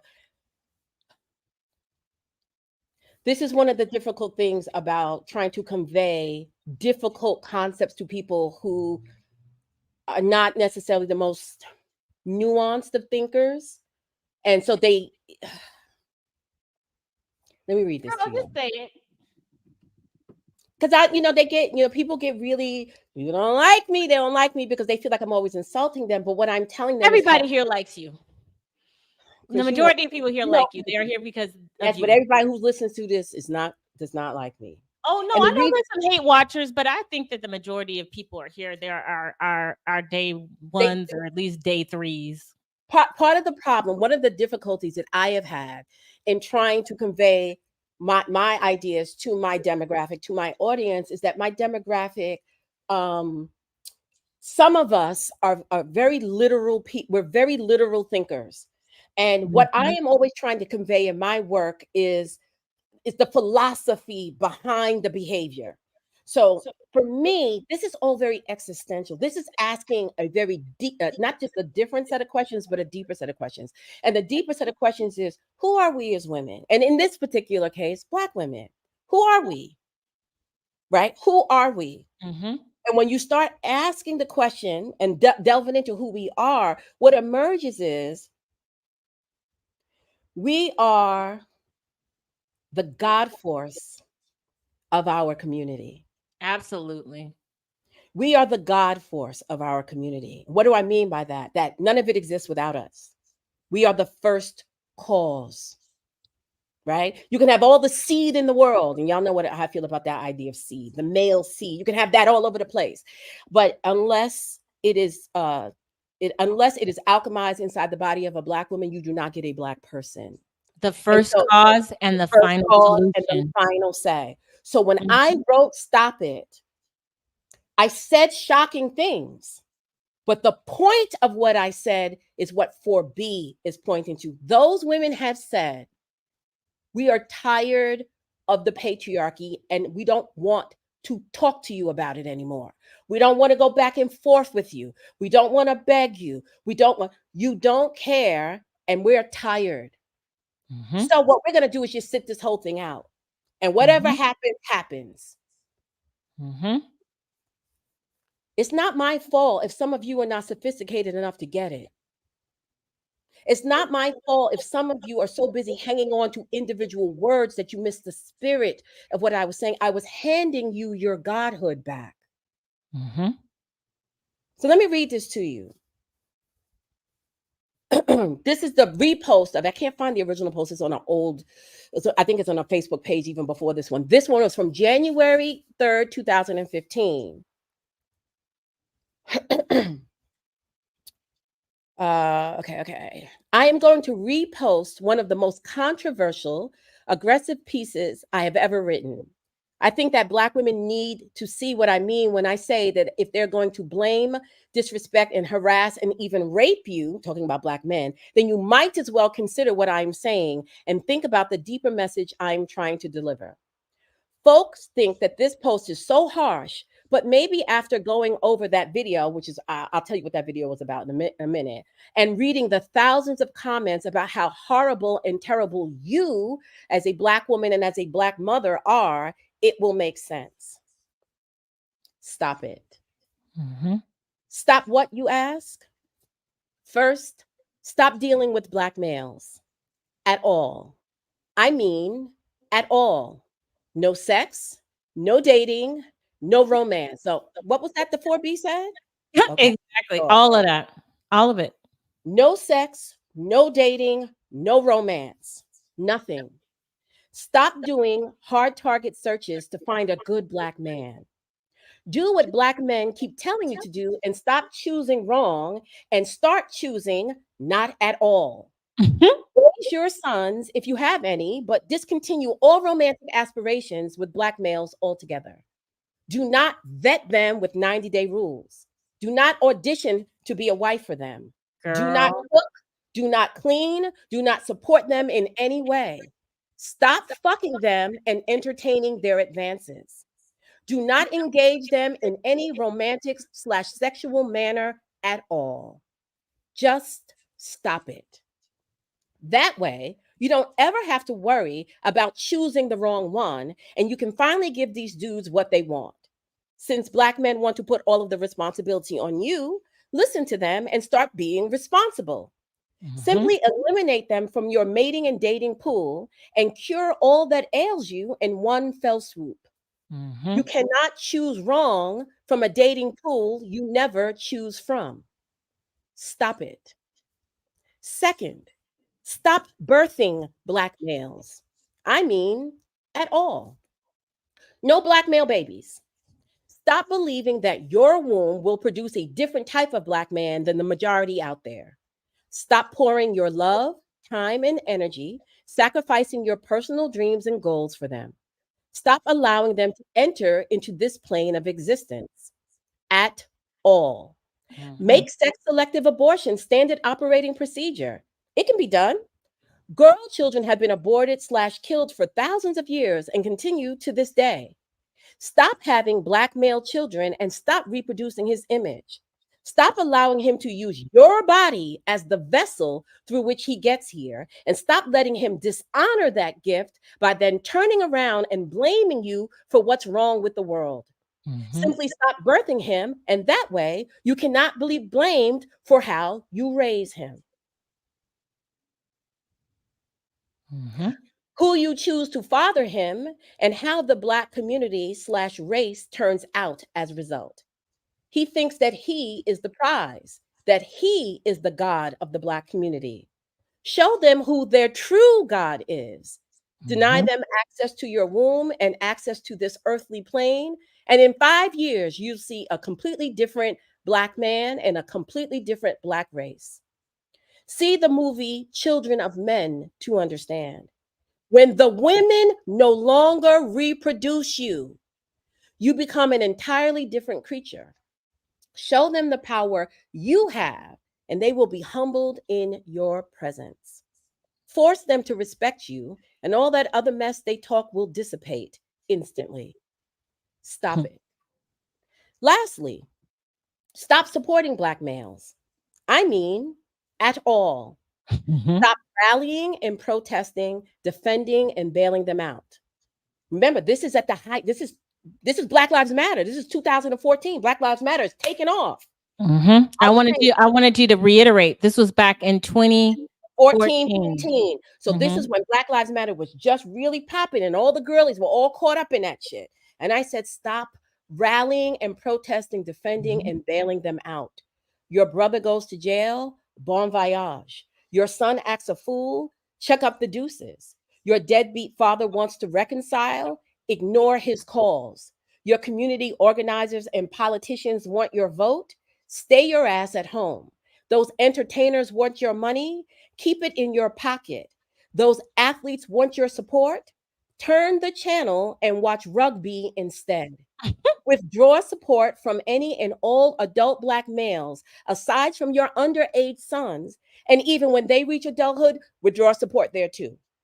Remove any and all concern for the safety and welfare of black males and see how quickly they collectively fail without you. They Mhm. have you convinced that you're such a horrible group of women and that it's all your fault that they are in the condition they're in. Well, show them what's waiting for them when you remove yourself as a factor. And to help expedite the cleaning up of the Black community, support any and all laws that allow them to be locked up. Invest in the private prison system and the prison industrial complex. Vote for stiffer laws and longer jail sentences and other offenses. Help rid your communities of them, their criminality, and their hatred of you. Hasten this process, and you will see in a very short period of time who they really are and who you really are. Mhm. Stop it. I agree with Black men when they tell us that it's up to us and it's all our fault, and we are the ones who are causing this mess. I agree with them when they tell us to stop choosing thugs and how we are doing a terrible job of raising Black boys. I agree with them. We, as the Black women, do have all the power, and we are not using it wisely. It's true. They keep telling us, but we won't listen. If we would only listen to them and stop arguing and defending our position, we would finally see the truth in what they're saying and make different choices. Just not the choices they think we should be making. Every time they tell us to choose better, they are giving us permission to simply stop choosing them. They have made it clear that they have no desire to be better. So it really isn't that hard of a choice when you think about it. Every time they blame us for raising them wrong, they are giving us permission to make the hard choice to simply stop raising them at all. So accept the power that they give to you when they hold you accountable for the downfall of the Black community and utilize your power to nip this shit in the bud. Every time they demand of you your support, every time they tell you to be the backbone of the community, they are telling you that it is indeed you who is the god of the Black race. They are telling you that, like any human being, without a spine, a backbone, the Black community will cease to exist. It cannot hold itself up, and it cannot function as an organism without its spine. They are Mhm. literally telling you that you are the center of their universe. They are giving you permission to accept that role, and are encouraging you to exercise your power wisely. So do just that and stop supporting, rallying, picketing, protesting, providing for, and protecting them. Mhm. Be the God that they're telling you you are and simply withdraw it all from them. And you will see just how quickly their attitudes change. Now, go look and see what's happening in South Korea. Go look and see what's happening in Italy. Go look and see what's happening in the United States and how they're freaking out about them lower birth rates. Girl, See, China. China, see, y'all wanted to make me out to be a crazy person, and yet I was fucking right. Yes, you were. I was right. Stop bartering, pleading, negotiating, compromising, and trying to please them. Stop trying to find balance with them, and stop looking for them to be the leaders in your lives, your homes, and your communities. Stop trying to save them and love them back into wholeness. Stop promoting their image and stop protecting their interests. Stop rushing to defend them and stop fighting righty for them. Stop begging them to love you and pleading with them to come home and do right by you. Stop telling them how you are angry because they are with white women. Stop having their children hoping it will make them stay. Stop dumbing yourself down, trying to leave room for them to lead. Stop accepting his image of himself as God. Stop listening to him talk about ancient Black kingdoms and empires. Stop letting him convince you to worship Black Jesus, Black Muhammad, Black Yahweh, Black Hotep, Black aliens, the Anukai, the Draconians, the Black. Stop it. Stop allowing him to slut shame you and place double standards upon you. Stop promoting his Madonna whore ideology. Stop identifying with his struggle and marginalization in society. Stop letting him sleep on your couch after dropping out of school. Move into your house so there'll be a man there for the kids. Giving him your car when you go to work. Giving him money to look for a job. Giving him sex so he will stick around. Having his children so he can have a legacy. Bailing him out of jail or filling up his commissary, protesting and rallying when something happens to him in the streets, fighting against unjust laws seek to hem him up, raising your son's children when he refuses to, being his ride or die chick, promoting him as the sexiest, most virile man on the planet, and proving to him that these hoes are indeed loyal.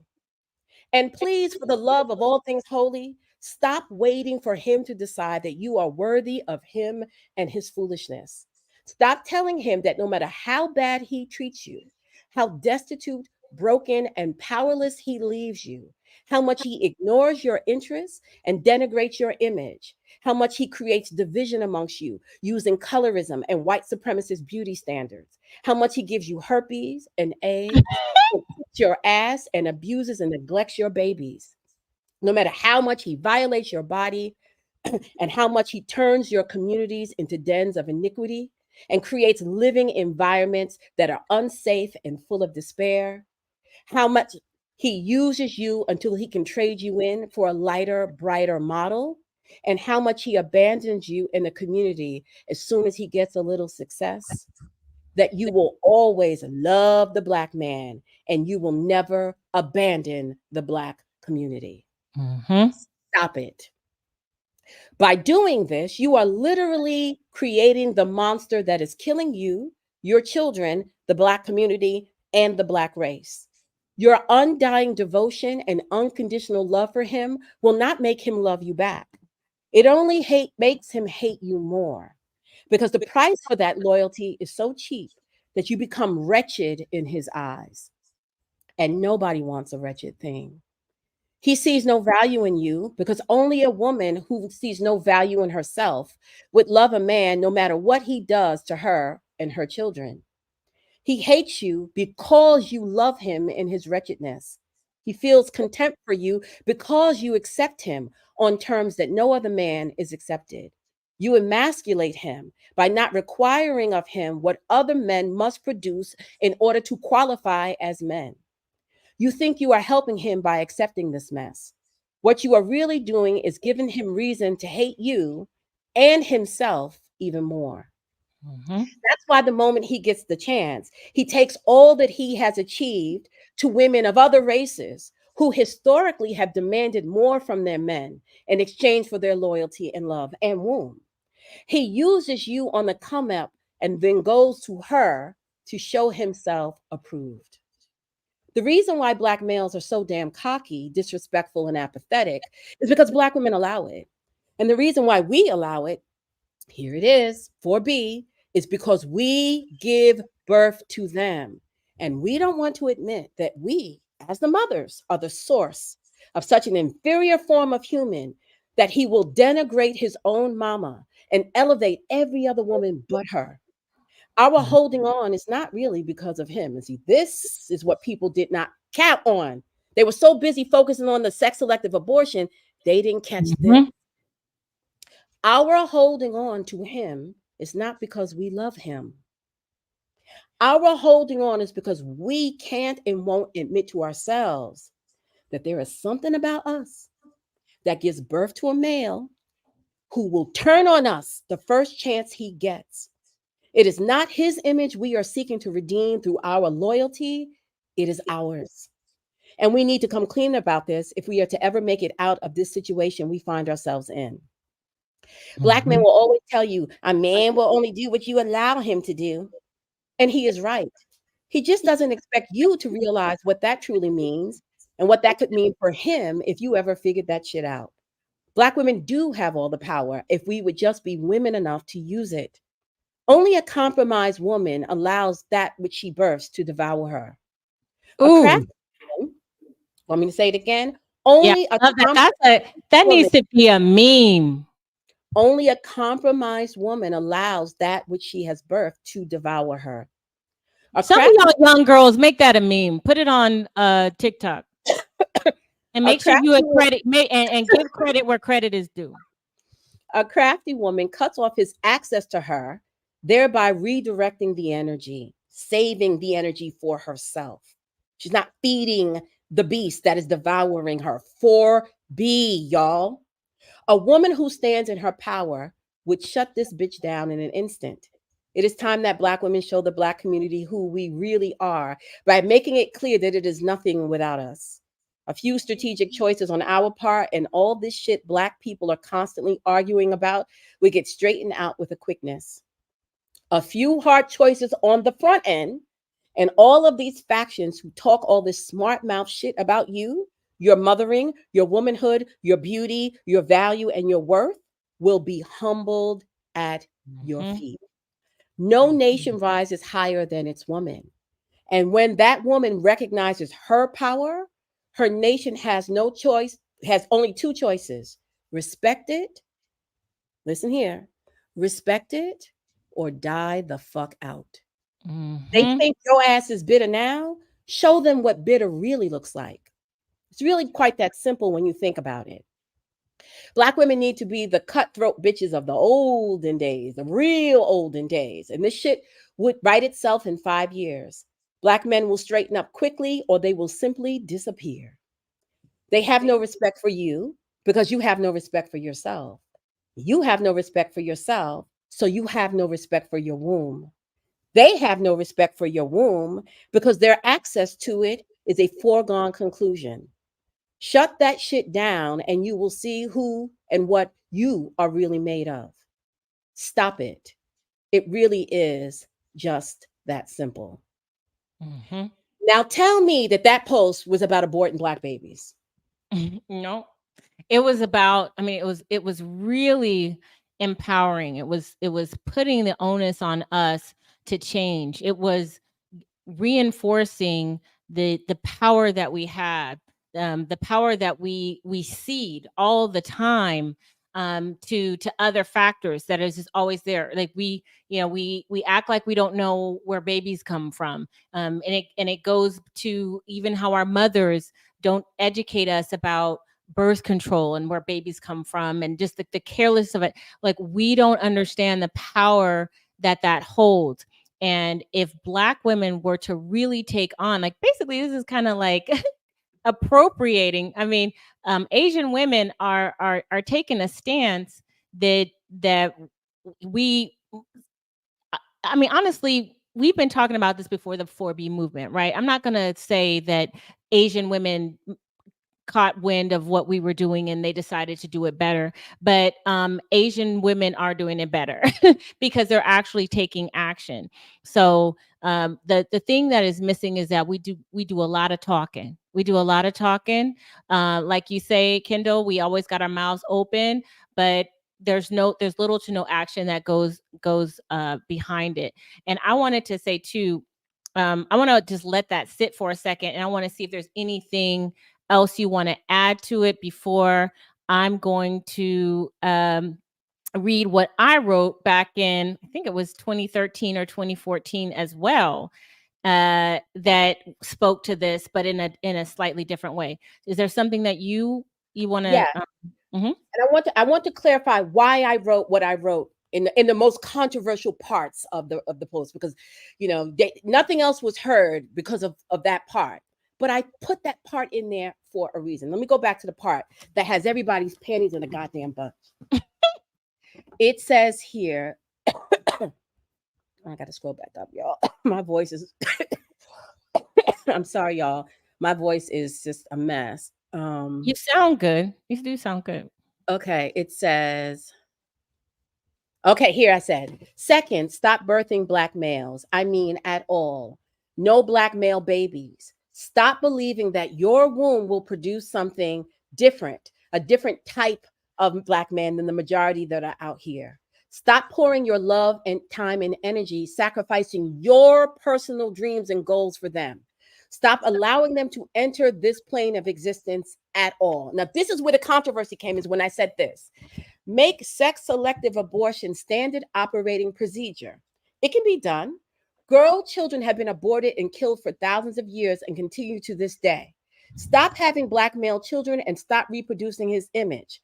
Stop allowing him to use your body as the vessel through which he gets here. And stop letting him dishonor that gift by then turning around and blaming you for what's wrong with the world. Simply stop birthing him, and that way he cannot blame you for how you raise him, who you choose to father him, and how the Black community turns out as the result. That part right there is what got all of y'all in a tizzy. That's what they latched on, because they didn't want to hear anything else. No, but because anything else would require action. That's why would I say something like that, y'all? Okay, let's think. Critical thinking here. I know many of us did get left behind. I know the No Child Left Behind Act was supposedly, but it didn't work. So we're not the best at thinking deeper. Why would I put something so controversial in there? I put it in there for a reason. I put it in there because I wanted to shock you. I wanted you to think, and here's how you know what I'm saying is true. And I knew what I was saying when I wrote it. When I said, make sex-selective abortion standard operating procedure, it can be done. Girl children have been aborted and killed for thousands of years and continue to this day. What I was trying to say to you is this. They will do to you the unthinkable. They will cut you out of the womb. They will starve you. They will strangle you with umbilical cords. They will put you in the bush and let the animals get to you. This is a well-known, documented phenomenon all across this planet, female infanticide. And it's still going on. I just read 2 stories last week of girl babies. One was in India and one was in another place, being buried. There was one little baby that was buried alive. Yes. Yeah. Well-known documented thing. Go watch the documents on the one-child policy in China and see what they was doing to those women and those baby girls. Mm-hmm. So when I said that, What I was saying to you is this. I wanted to shock you, and I wanted to shock them too. I wanted everybody to stop for a minute and think about the existentiality of what I was suggesting here. That they have done unthinkable things to you in the feminine and continue to do it every day. And they will have you do that to your own daughters. Think about the kinds of stuff that we as Black women have allowed to happen to our baby girls in this fucking race and in this community. How many of you have experienced child sexual abuse and your mama or some other woman, grown woman, knew and did nothing to protect you? Come on, y'all. Right. And also reproductive coercion is prolific. How many of y'all were teenage girls who end up getting pregnant by men in their 20s and 30s on the watch of your mamas and your daddies? So when I said girl children have been aborted and killed for thousands of years, I was making a comparison, a compare and contrast, because I knew that first sentence. Oh my God, the fact that I even have to fucking break this shit down is really. Girl, break it down for the folks in the back and on the shore bus. Go ahead.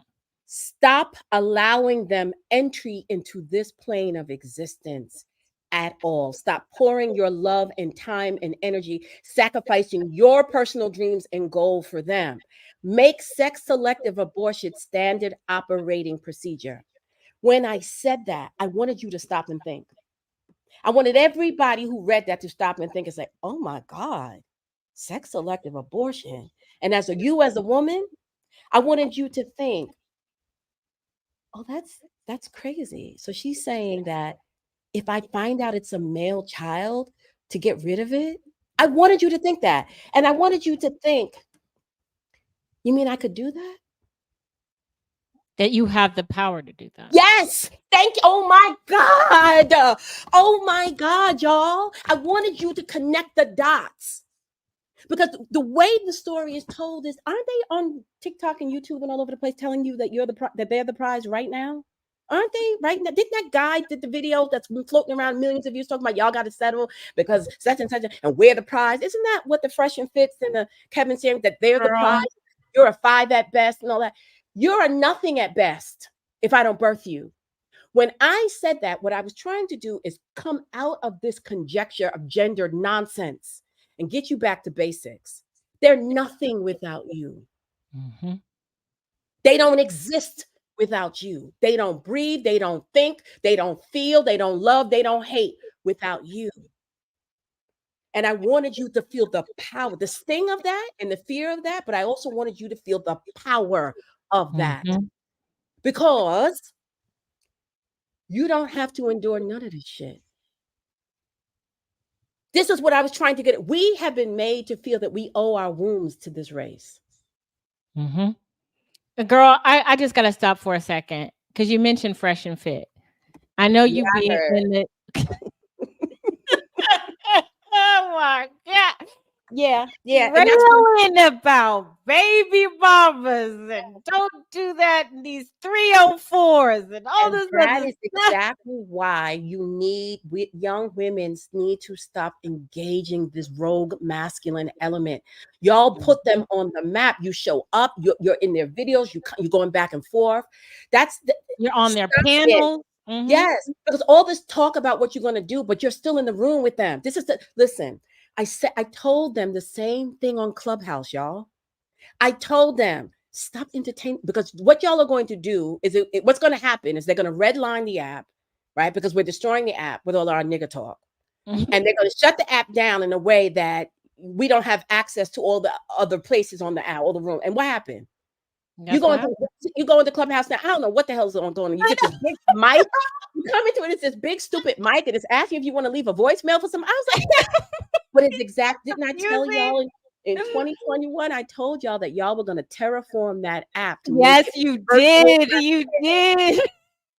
You said you need to train your algorithm, girl. I remember those. I remember. What I was trying to say, y'all, in all seriousness, in that post is I was trying to get you to understand how powerful you are, how relevant you are, and how fearfully you've been made. Mm-hmm. And the reason why I think it's important for you to now look and see what's happening in the world around you, because look at these governments all over the world who are freaking out because of the falling birth rates and the implications for, hold on. I'm going to give you a link and I want you to play this. Okay. Because some of y'all still trying to play in my face. And you can't play in my face when this is what's going on in the larger world. It's not my fault that you were slow on an uptake. The rest of the world knows exactly what I'm talking about in the power of the womb. Play that. And then go ahead and read your. They know that your womb is bigger than babies. Your womb is gross domestic product. Your womb is a tax base, and your womb is military might. Your womb is consumers and producers of capitalism. Your womb is mortgages and the banking system and student loans and car notes. Your womb, they project, look at the demographics, and they project 50 to 100 years in advance of what their nation is going to look like based off of what your individual romantic and reproductive choices look like. And everybody does this. So these nations who are experiencing a falling birth rate are freaking out because they are now beginning to see the effects of women, non-Black women, saying, we're stopping it. So when I said to you in 2014, stick an IUD up your ass so that you don't even have to have an abortion, go on a no nigga diet and go live your life, I was giving you the power of godhood. I was giving you the power to determine the fate of nations, and y'all spat in my face. And now other races of women are implementing what I told you, and they are getting the attention of the government, of the officials, and now they're offering them money. Now they want to come. Oh my gosh, yes, they're giving them money, and it's not working. They're trying to give credits. They're trying to give them money for houses and everything. Play that video. Okay, it's queued up. Let's go.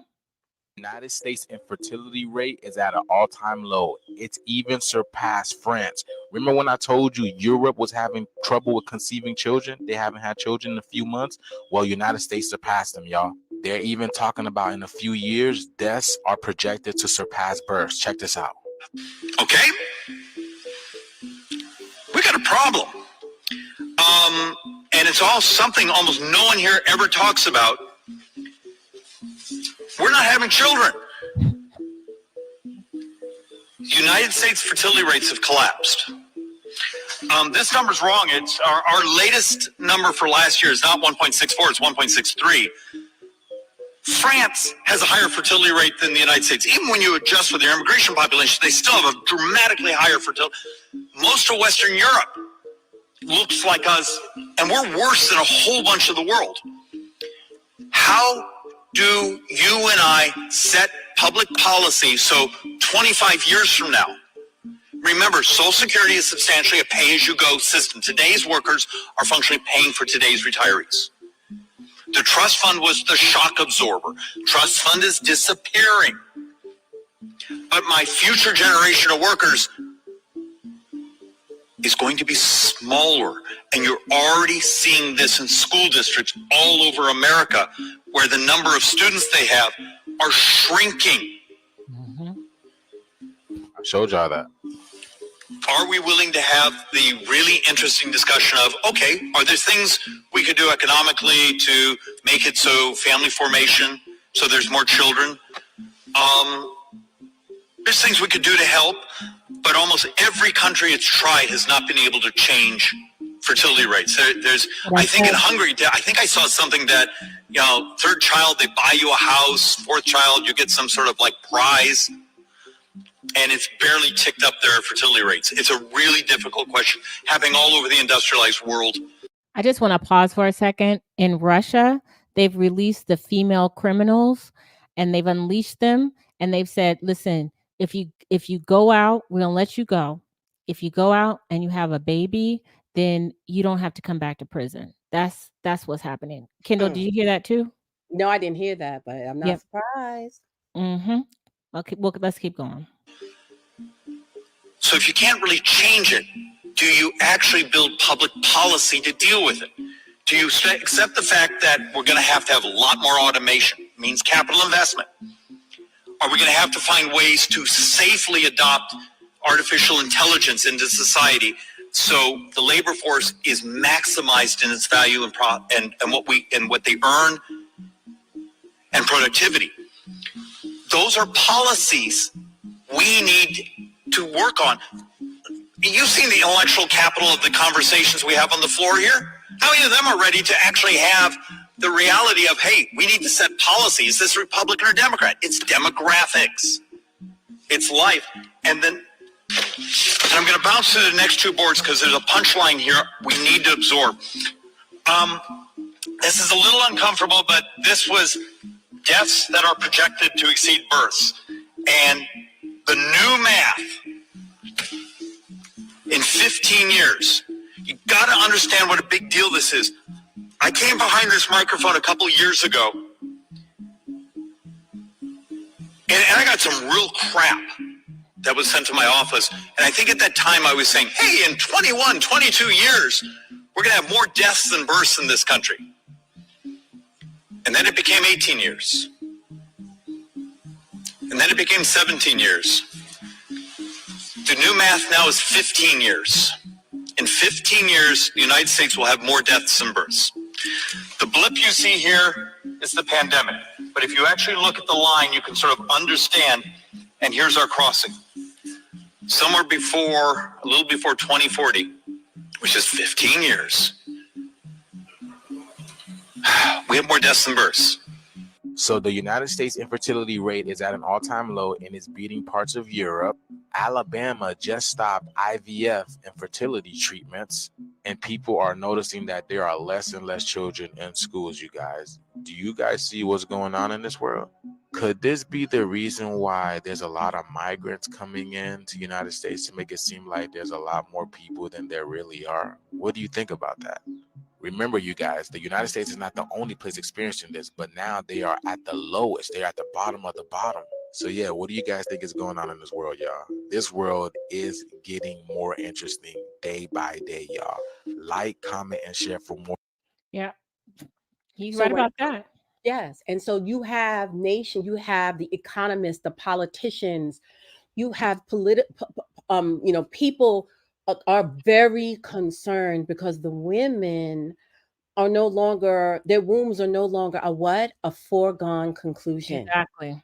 So when I was telling Black women in my Stop It post to stop it, what I was signaling to them is this: you have the power to determine the fate of nations. You have the power to determine the fate, the direction of this entire race. You have the power to determine the direction of the entire population of people with your bloodline.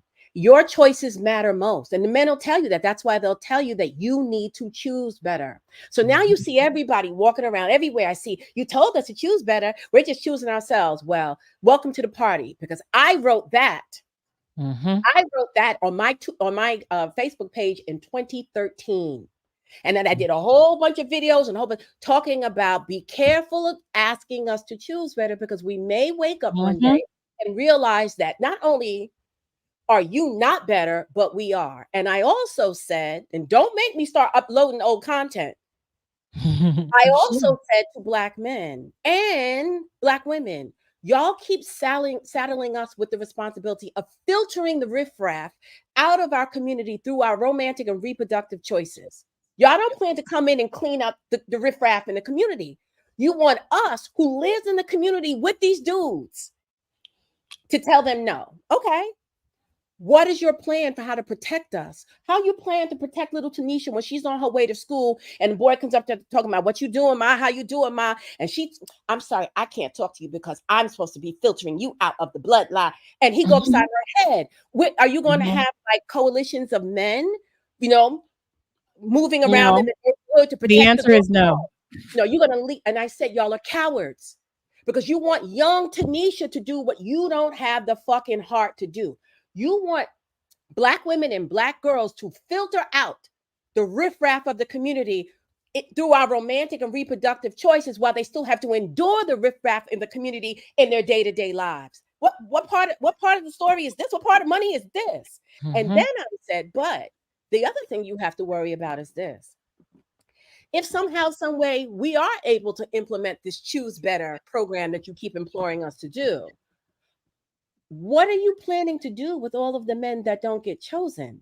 Because that's a problem. That's going to be a problem. Black women, are you prepared for your 50-year-old son to be sleeping on your couch for the rest of your life? Because no, he don't have 3 anchor babies planted around the neighborhood, 3 baby mamas whose house he can float into and out of for the next 30 years. No, he ain't gonna have no anchor baby. So he's gonna be sitting in your face.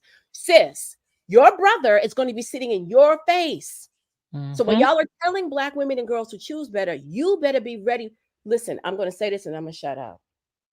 When we did a study of the one-child policy, see, let me just say something. This is the difference between a scholarly understanding of these topics and a trendy one. What I am telling y'all here is the difference between a scholarly approach, a global approach to this, and an emotional one. We did a study of the one-child policy in China. We watched a few documentaries. And one of the interesting thing is, because so many women, babies, were killed 30, 40 years ago, we have this huge gender imbalance in Asia, and particularly in China. It's like 30 million more males than there are females. That's how many female babies they killed. They killed a lot of female babies, right? So in Chinese culture, when a woman marries a man, she comes in and she takes care of him, and she often takes care of his family. She becomes like the house servant, right? The scullery maid for his household. These men are not getting married. So there's no wife to come in. So they're still living at home. So guess who's stuck taking care of them? Their 80-year-old mothers are still cooking and cleaning and washing and chasing behind them with a fucking with a broom and a brush, because there's no female to play that role, because there are no women, because the women of her generation aborted all their daughters. So karma is a motherfucking bitch.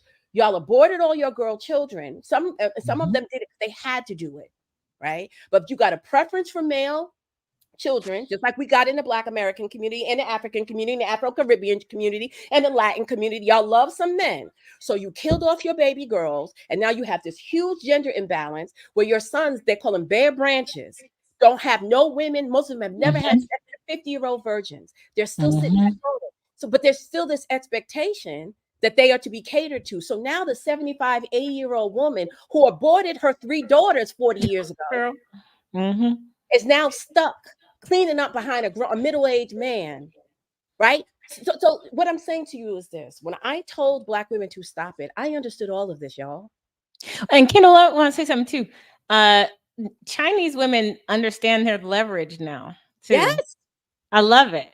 Yes. They're like, wait a minute. So you cannot look at these things in a very literal black and white way.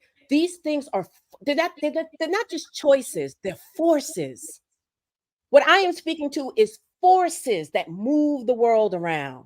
So when I was telling you to stop it, when I was telling you to stick an IUD up your ass, when I made that remark about you sex-selective abortion, what I was referring to you as a force and your ability to give access granted or access denied to the next generation. That is your right as the feminine. You decide what exists and what doesn't.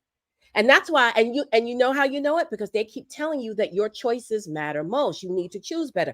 So what you're saying is that I'm the leader because who I choose, who I allow to have access to me, who I entertain and who I don't, who I have sex with, who I don't, whose seed I accept and who I don't, determines the fate of all. So I'm the leader.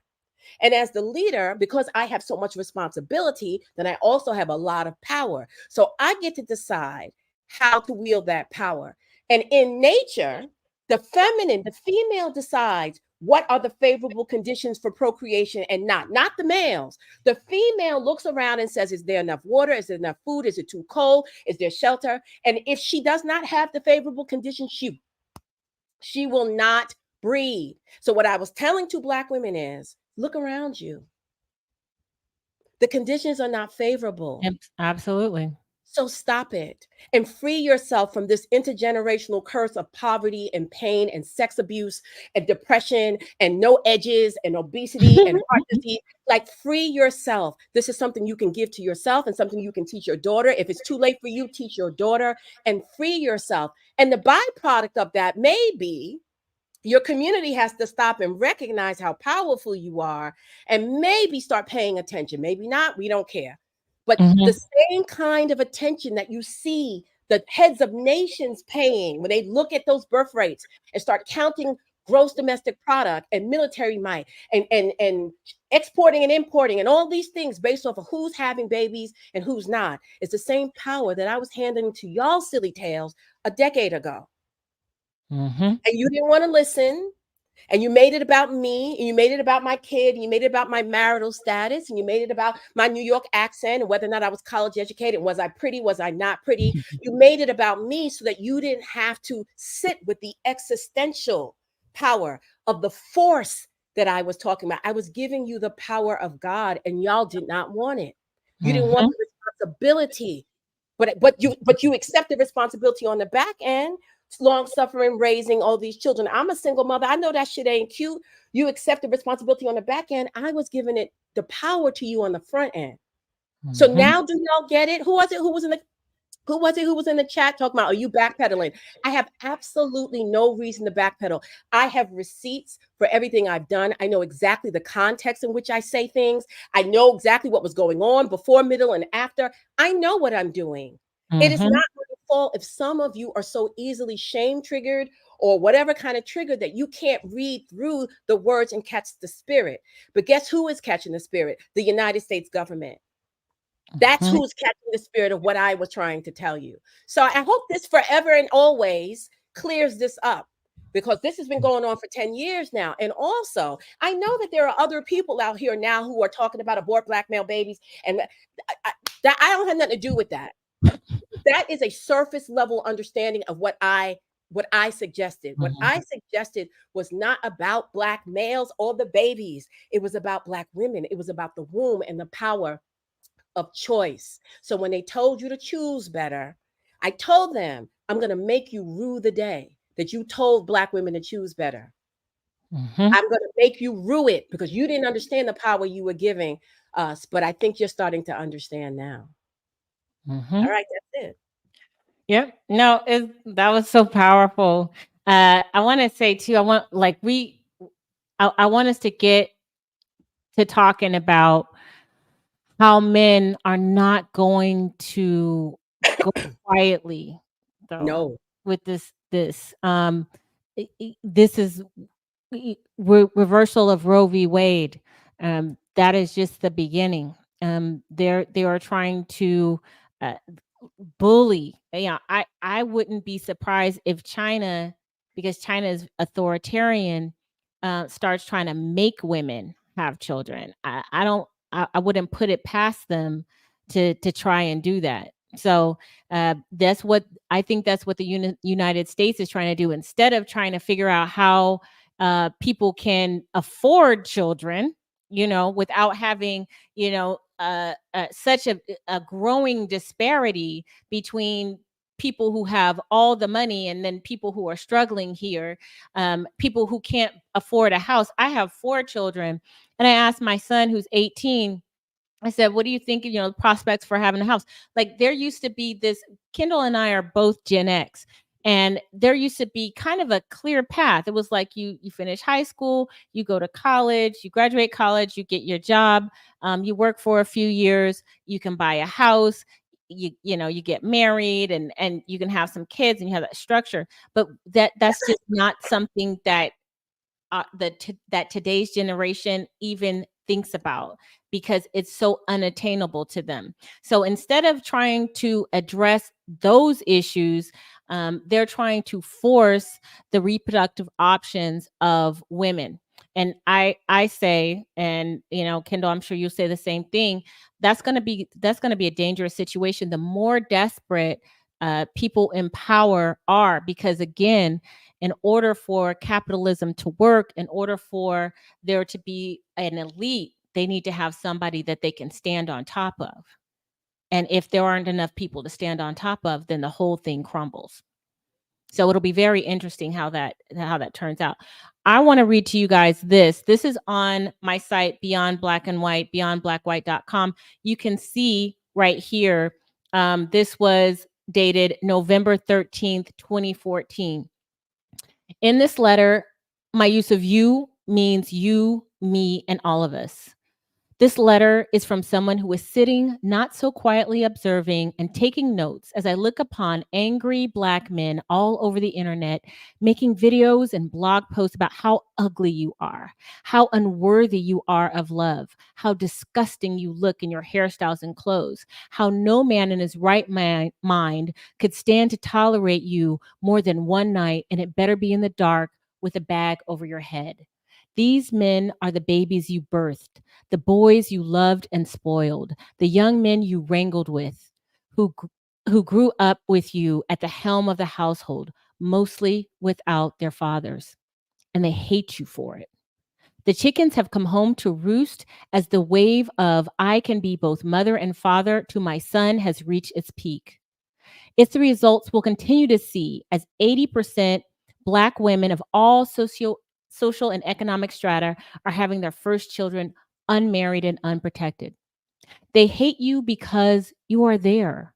They hate you because you're the one who stayed and struggled, no doubt made some mistakes, hey, we all do, and found yourselves impotent and incompetent in all things man related, an essential and necessary factor for boys to grow into men.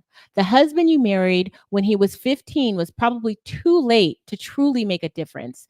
And even if he did, your son will always have a hole in his heart for the father that never was. But because you were there and shielded him from death and starvation, gave him comfort and kisses, he can't show his anger towards you. You will always be highly esteemed. He'll praise and sing odes of mama and beat anyone to a pulp if they say anything against you.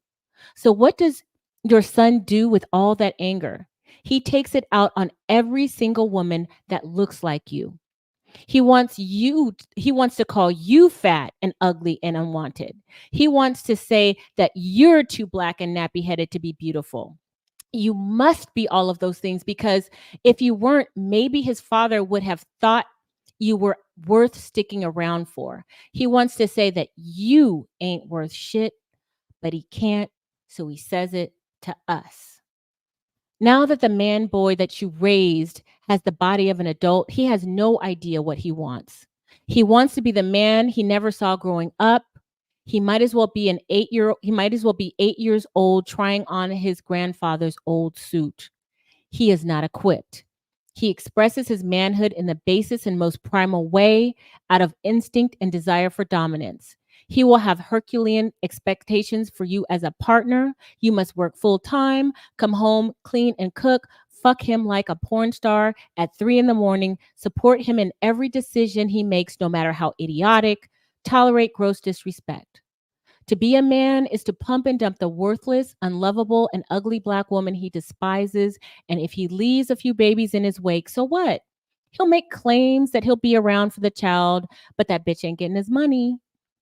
He'll be there for the birth and bring you, the grandmother, along to fawn. And within 5 years, and actually that is just a statistical fact, he'll be gone and maybe show up for sporadic weekends and day trips to Disneyland. But he'll leave you to do all the heavy lifting, and that son you raise will grow up and hate you, us too. You birthed him, but he hates you because it's just easier. These men who hate you and all of us will disguise their venom about how our attitudes and hair hats and obesity make us undesirable to all races. So don't even bother to go on pages like Beyond Black and White because you're just a thirsty Black bitch and don't nobody want you.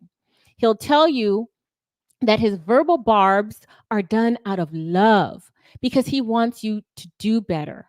He'll even say while he spits on you, he really only dates and mates with Black women, so it's proof that he does, right?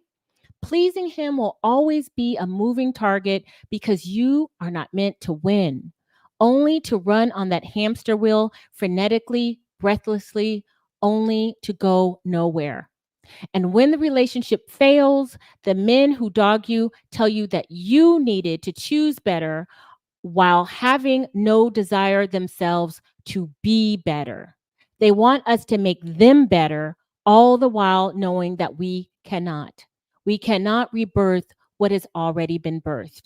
We cannot recreate what has already been created. And so many of us want so much to please him because, after all, he is our son, the baby we birthed, the boy we comforted and kissed, the young man we wrangled with. We don't want to believe we raised a monster, but we did. Clearly, the damage is done, but what can we do? We can't undo several generations of Black men who despise us, but we can guard our wombs against another legion of Black women hating monsters. And yes, sisters, we do have the power. Stop birthing these haters of Black women, these fire breathing soul killers. Demand more and yes, choose better. But don't choose from the less rotten of a bushel of rotten apples and hope it won't make you sick. Demand to see all the fruits, the apples, the oranges, the plums, the strawberries, and amongst them, pick the ripest and freshest and sweetest. These are the things that we wrote way back when, 10 years ago. And how far have we advanced in that? Barely moved the needle. Kendall, do you remember when I wrote that? I do. And I remember you wrote, I found one, a post of yours. Let me see. Black Women's Empowerment. Oh no, you just read that one. I had found it on my old Facebook page. When I was looking through some of my old stuff to kind of refresh my memory today, I was looking through my old stuff and I saw some of your old stuff and I pulled them up. Yes, I remember when you wrote that. We were all talking about the importance of, our reproductive choices in this discussion, right? And some Black women could not stand to hear it because they themselves were already mothers. So when even though we were already mothers too, but they were mothers and many of them had sons and they could not separate. I can separate, my love for my son and that can exist in the same place as the truth that I know. They couldn't. And so many of the Black women could not hear what we were saying because they felt attacked. They felt like, so what you're saying, something is wrong with me, something's wrong, there's nothing wrong with my womb. There was all, it was like, there's got to be something wrong somewhere. And y'all keep saying that it's just white people and white men, but I don't think we're being honest. I think we need to pan out. I think that there are some longer standing issues going on here that need to be addressed. And I think even if it is the results of just slavery, when you listen to Black men talk, not all of them, of course, we got to do the not all, but the average Black man, and especially 10 years ago, they have no, Black men have no desire to be in union with us as Black women, as a collective. I'm not talking about. That's a really good point. I want to say real quick too, you guys, I'm sorry to interrupt, but I have to do this. There are 1,300 people in this room, and I haven't had 1,300 people on my channel since I was like really hard with the Pinky powwows. Are you all subscribed? That's what I want to know. Are you all subscribed? Because I'm about to do some more regular videos, and are y'all subscribed? Because if you aren't, you probably should be. I just want to put that out there. Sorry, Kendall. I needed to say it because you got this many people in a room. You better be subscribing. Okay. All right. Go ahead. So I think that it's a difficult conversation to have. And does that mean that every single Black man that exists on this planet is unsavable and unredeemed? No. Here's the problem that I knew, that if I were to say that, if I were to focus on that, well, not all Black men, I knew that the desperation that Black women feel would lead us all to believe that, she said not all Black men, so why not this Black man? And then we would go right back into you had to be absolute. Yes, when you are starting, the only time to be at black and white about things is when you're starting something and when you're ending it. In between, you should be very light on your feet. But when you're starting something and when you're ending something, you need to be kind of absolute and resolute. And that's why I can understand some of the fervor and the anger and the righteous indignation when women first start to wake up to what's really going on. They become so angry, and they, right? You need some of that energy to shake things up. Mm-hmm. So I know that, right? And you make room for that. But ultimately, you got to think in a very nuanced way. I did not focus on the fact that, yes, there are some Black men, because I knew, especially back then, remember, this is this is before Trump, or right when Trump was getting in. This is pre-COVID. This is before Kevin Samuels, before Fresh and Fit. Black women were still holding on for hope. Mm-hmm. So I Mm-hmm. could not lead with not all Black men, because what y'all would have heard is, oh, okay, so then this I can Black man. still try. Yes. Let me And so still this try. knucklehead right here might be one of the good ones if I can just Mm-hmm. love him broken pieces. You know what I'm saying? We had to say, listen, well, at least I had to say, listen, go on your no nigga diet, like an elimination diet. If you are having all kinds of symptoms and you don't know, and your doctors can't figure out what it is, and they think it might be something you're eating, a lot of times what the doctors will do is put you on an elimination diet. So it's a bland diet. They strip you down to nothing. You don't have no taste in your food, just basic boiled chicken and plain white rice, right? And see how your body reacts. And if your body starts to reset back to homeostasis, then they'll say, okay, slowly start to introduce specific types of food Mm-hmm. back into the diet and see how you react, right? And if you can eat it and it doesn't make you break out, or you don't have heart palpitations, or your blood sugar doesn't drop, you can pretty much say, okay, this food is okay. But if you eat it and you start having symptoms again, then you know that is a trigger for you, and you need to stay away from it. So Mm-hmm. You allergic, girl. You allergic. So allergic. the concept of the no nigga diet, which I didn't even come up with, one of y'all crazy people came up with it in the comment section, the no nigga diet, because I was talking about this idea of the bland diet, is that you strip yourself down from Blackistan. You take all of it, as much of it you can get away from it, get it out of your life, and heal Mm-hmm. your shit, and get your shit back to, like, reset the factory settings.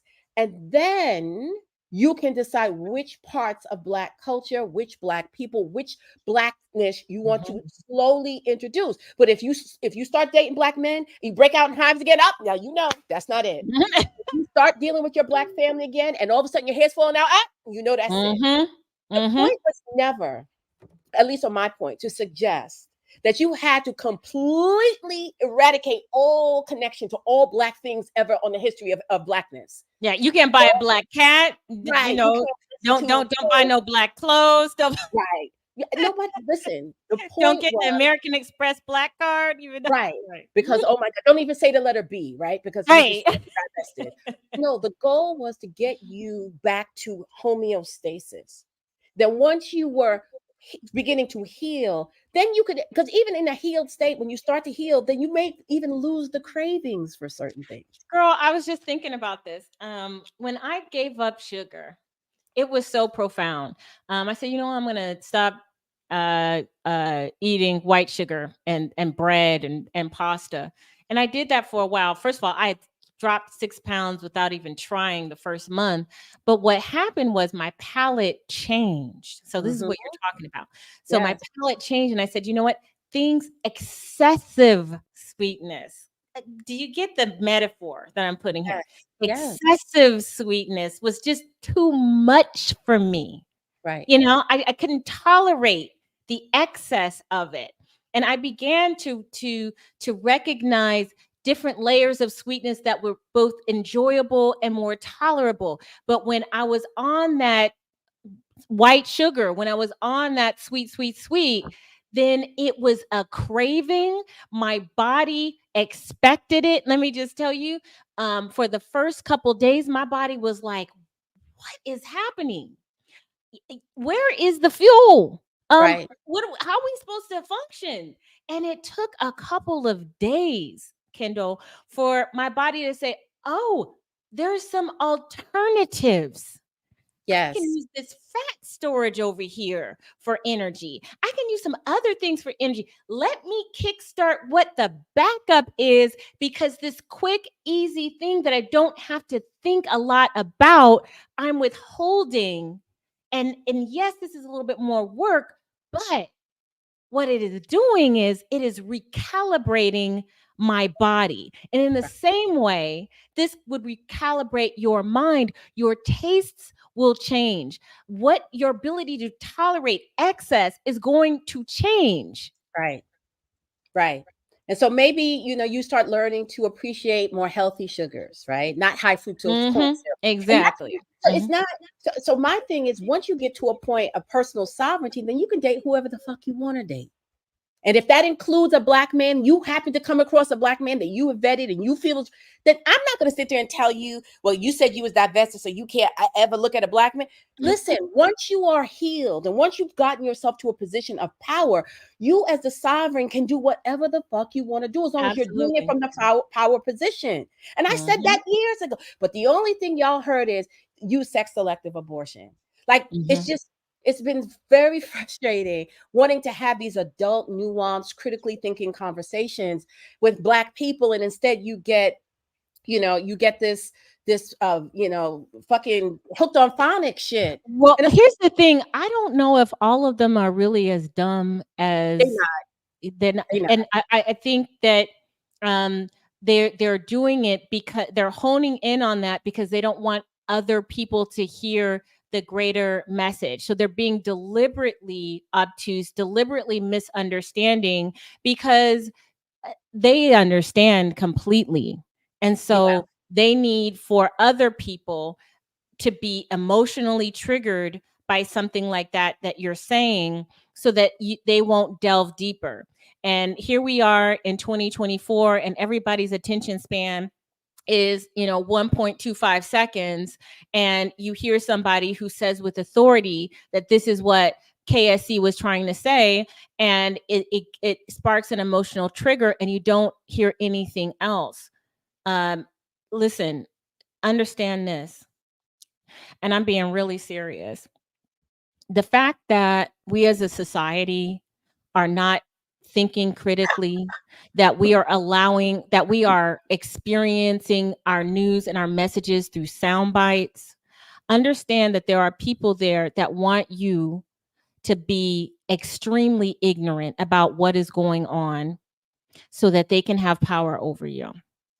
Once you abandon your critical thinking skills, once you abandon being able to look at things in totality, once your news is curated 100% to what you want to see, you don't get to see other things, and people will be able to do anything and everything. And then when it happens, you're going to say, how did it happen? Why wasn't I notified? You didn't want Nobody told me. but they don't want to be. And that's what I think. This is where the feminine responsibility comes in. Listen, I see what we as women are paying attention into what we're not. I see those trad wife videos getting millions of views. But Yep. Jessica Valenti, the woman who writes about abortion and is keeping her foot on the neck of all this stuff that's going on with abortion, she gets a couple of 100 to a couple of thousand views. Y'all young women, I don't really understand what's happening with you. You're so focused on relationship stuff, gender stuff, masculine and feminine stuff. Here's what I think is happening. I think y'all are terrified. I think you see all this chaos and carnage going on around you. You don't know what's going to happen when the dust settles, and you feel powerless. So the way that you are handling the insecurity of the future is to start looking to see who you can tuck yourself up under that may shelter you or give you some cover in what is coming. And so you're hyper fixated on finding a man. You're hyper fixated on gender nonsense, masculineness, feminineness. You hyper fixate on the Submission, girl. If I hear submission oh my God, if I hear that one submission, more the time. provider husband, what is it? The passenger princess, the soft life, the trad life. Y'all are distracting yourself so that you don't have to think about what's happening. You're not paying attention to what's happening. And here's where the problem is going to be. It is not going to protect you. Even if you find the greatest man on the planet, unless that motherfucker is Mark Zuckerberg or Jeff Bezos. If he is any kind of regular dude, then whatever is happening in the world is your business. Because guess what? Trad wives and soft life girlies get pregnant with 3-headed babies too. You think that y'all are so distracted with the idea that if you can find a Prince Charming who is physically strong enough, smart enough, and wealthy enough, he will protect you from all of this stuff that's going on out here. So you spend more time, in the escapism of that than to kind of be keeping your finger on the pulse of what's happening. Many of you live in red states. I know that many of you, because Black people all live in the red states. The majority of Black people in this country live in states where I don't see abortion Black is now women illegal. getting together talking about, making sure that y'all have Plan B, making sure that y'all have abortion pills on lock. Like, y'all are sitting around talking about high value niggas. Y'all are still doing it. And this is what I say. People don't like me, Chris. This is the point. People don't like me because they don't like that you feel like I'm shaming you. And I am, but it's not because I want to hurt you. I'm saying things that make you feel ashamed because it's true. I'm not purposely trying to shame you. What I'm saying to you is something that's true, and it triggers shame in you because you know it's true. But the fact is, y'all are distracted. Y'all are paying attention just like you were 10 years ago. You're paying attention to everything but what really matters because you're still hoping, you're terrified, and I get it. What's happening now is really scary. And so the one thing that patriarchy offers you is if you make yourself a little deal with the right man, it'll keep you safe. It'll put you in the palace and you won't have to worry about what's going on in the dark forest. But ladies, what is happening here is something different. What is going on? They are trying to implement Gilead in the United States. Yes, we talk about that. Yes, please. So if you are thinking you're going to lose yourself in the concept of being a trad wife, where life seems simple, right? And you go home and you stay at home and you make babies, you make sourdough bread. Go look at the trad wife videos. These women got 6 and 7 little kids around them, and they're making bread from scratch, and their kitchens are completely immaculate. Their kitchens are immaculate. In what world is homemaking like that? Come on, y'all. Use a little. Girl, I had 4 kids. Yeah, 4. I had 1. Your house be they're selling you. And here's what's happening, y'all. So let me hip y'all to the game in case you didn't know. It is being discovered that these platforms are being financed by the radical right. It is a counter force. To get you guys to willingly walk into the dungeon, thinking it's the castle, to get you to willingly offer up submit. Now you got these women out here talking about women don't need to vote. They got y'all coming off of birth control, telling y'all birth control is poison. They got y'all talking about you don't need a college education. I mean, if all of this stuff was so great, and here's the thing, you're listening to young women and men. Go find yourself a 65-year-old crone and ask her what it was like to be a stay-at-home wife for 40 years. Stop. This is the other thing I wanted to talk about. And this is gonna be, and I'm gonna ask you this, Chris. One of the things that you and I have both experienced is it is clear that young women do not want to hear older women's wisdom from older women. They desire the relatability. So they want to hear profound messages from girls who are their peers. Well, that's why they just take it from us. Right. And they don't want to repackage it to make it be cute. So how do you feel about that, Chris? How do you feel about the fact that there's so much ageism present? Because one of the things we're talking about is we're talking about women's rights, the divine feminine, but we don't even recognize how much ageism is often present in who we choose to listen to, who we think is viable. They always come at me like that. They're, that's the first thing, whether it's on Clubhouse or whether it's on YouTube. It's, why should we be listening to you? You're old, this and that, you're jealous. I mean, it is a dismissiveness. And you even had in your teaching, the years that I've known you, talk about the arrogant maiden. So the arrogant maiden does not, it's a phase that it does not allow for them to hear what it is that you're saying, the wisdom that you're saying. And, I get it because we were all, we were all arrogant. We all thought we knew better than older women. But the problem with that is that when you are trying to listen to someone who is your peer, someone who is at your same age range, they don't have the life experience. They haven't fallen on their face 200 times. They're co-opting information that they don't fully understand. And in today's in today's age, they're not actually doing the research. They critical thinking is not there. And I like that there's a shift, you know what I mean, that we are able to even have these conversations.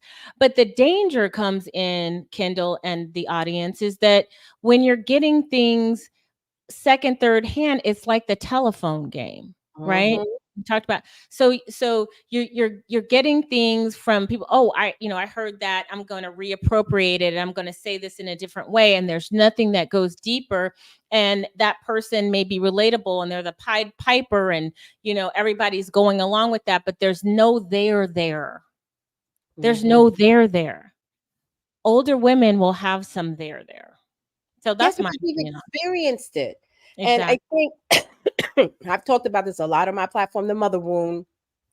A lot of this is the younger woman rebukes the older woman. It's so funny because it's the female version of what you were talking about in your post about the men, right? The men are angry with their mothers. And so this is how they behave. But women are angry with our mothers too. We Yes. are angry with our mothers because we feel betrayed by them. We look at them and we see all the hypocrisies, and we see all the mistakes, and we see, especially us as Black women, who many times we grew up in households with single mothers, and we see her throwing her weight around like she's the head nigga in charge. But then we also see her kowtowing in certain ways, especially when it comes to men, when it comes to work. Mhm. So we get these Mhm. double messages of our mothers throwing her weight around like she is the queen bee. But then when you look at her life, you don't see a queen's life. Mhm. And I think, and then also because a lot of older women have given terrible counsel, have given Absolutely, terrible they have. advice, have sabotaged the younger women's lives, have been slut shaming and done all kinds of things. And so now the younger generation does not trust the older generation. And I've talked about this before, and I completely understand. There is a distrust, an inherent distrust. But let me tell you something else that's going on there too. In the Cinderella story, the story of Cinderella is that the maiden is somewhere lost in the forest, or she's somewhere where she's in danger, and she's in need of salvation. She needs of help. Here comes the dragon. Here comes the wolf. Here comes the snake, and they're after her, right? And they're after her for her youth and her beauty. They want to put her to sleep and take all her youth and beauty, or whatever, right? And so as the story goes, the male knight, prince, or champion will come in and slay the dragon for her and then carry her off to the castle. And that's the story we all grew up on. And that's what we all have been programmed to desire. The dragon, the wicked witch, the evil woman, usually a woman, wicked older woman, right? Mhm. And Who's envious who's and envious covetous. and jealous of the younger Mhm. woman. And so the younger woman is, of course, afraid of the older woman.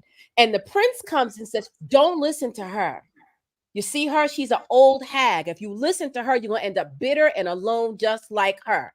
Right. And Mhm. y'all know we have heard many men say this. Black men love saying that. Mhm. To them single broad, you're going to end up, right? So you Mhm. believe him.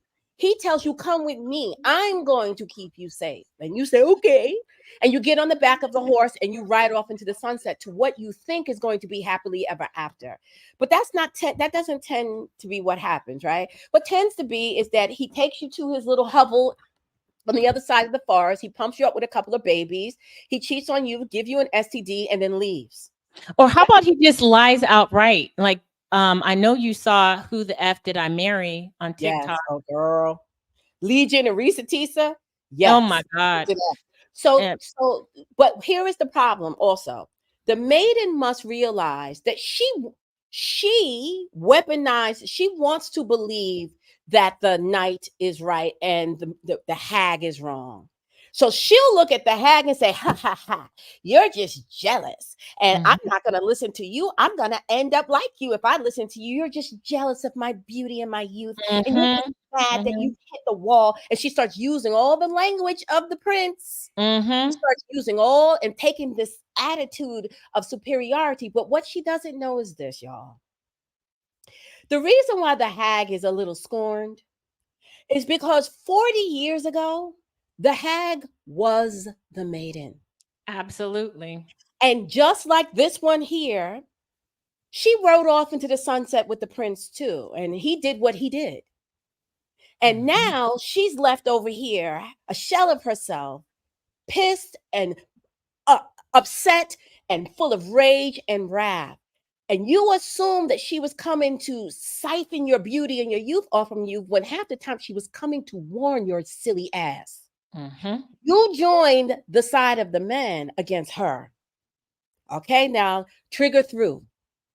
You came in because you were young and beautiful, and these men told you were special and you were worthy, and you haven't hit the wall, and you're valuable, your womb is valuable, and you're everything we want. And you say, I am. He said, and then he said, and that bitter old bitch over there, stay away from her because she's trying to kill you. She is, yeah, she is kind of ugly. She's just mad because it didn't work out for her. Well, just because it happened to you, that don't mean it's going to happen to me. And you get There's on that. literally a YouTuber who said this exact. Oh my God. And you get on the horse and you go riding off to the sunset with that guy. And you don't realize that the witch, the evil sorceress hag witch, she did the same thing with that guy's father 40 years ago.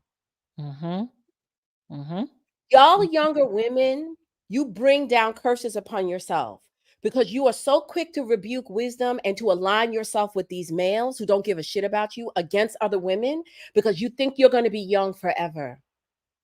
You will not. You will not always be the fresh new thing hot out the presses. What did the men say? There's a girl turning 18 every day.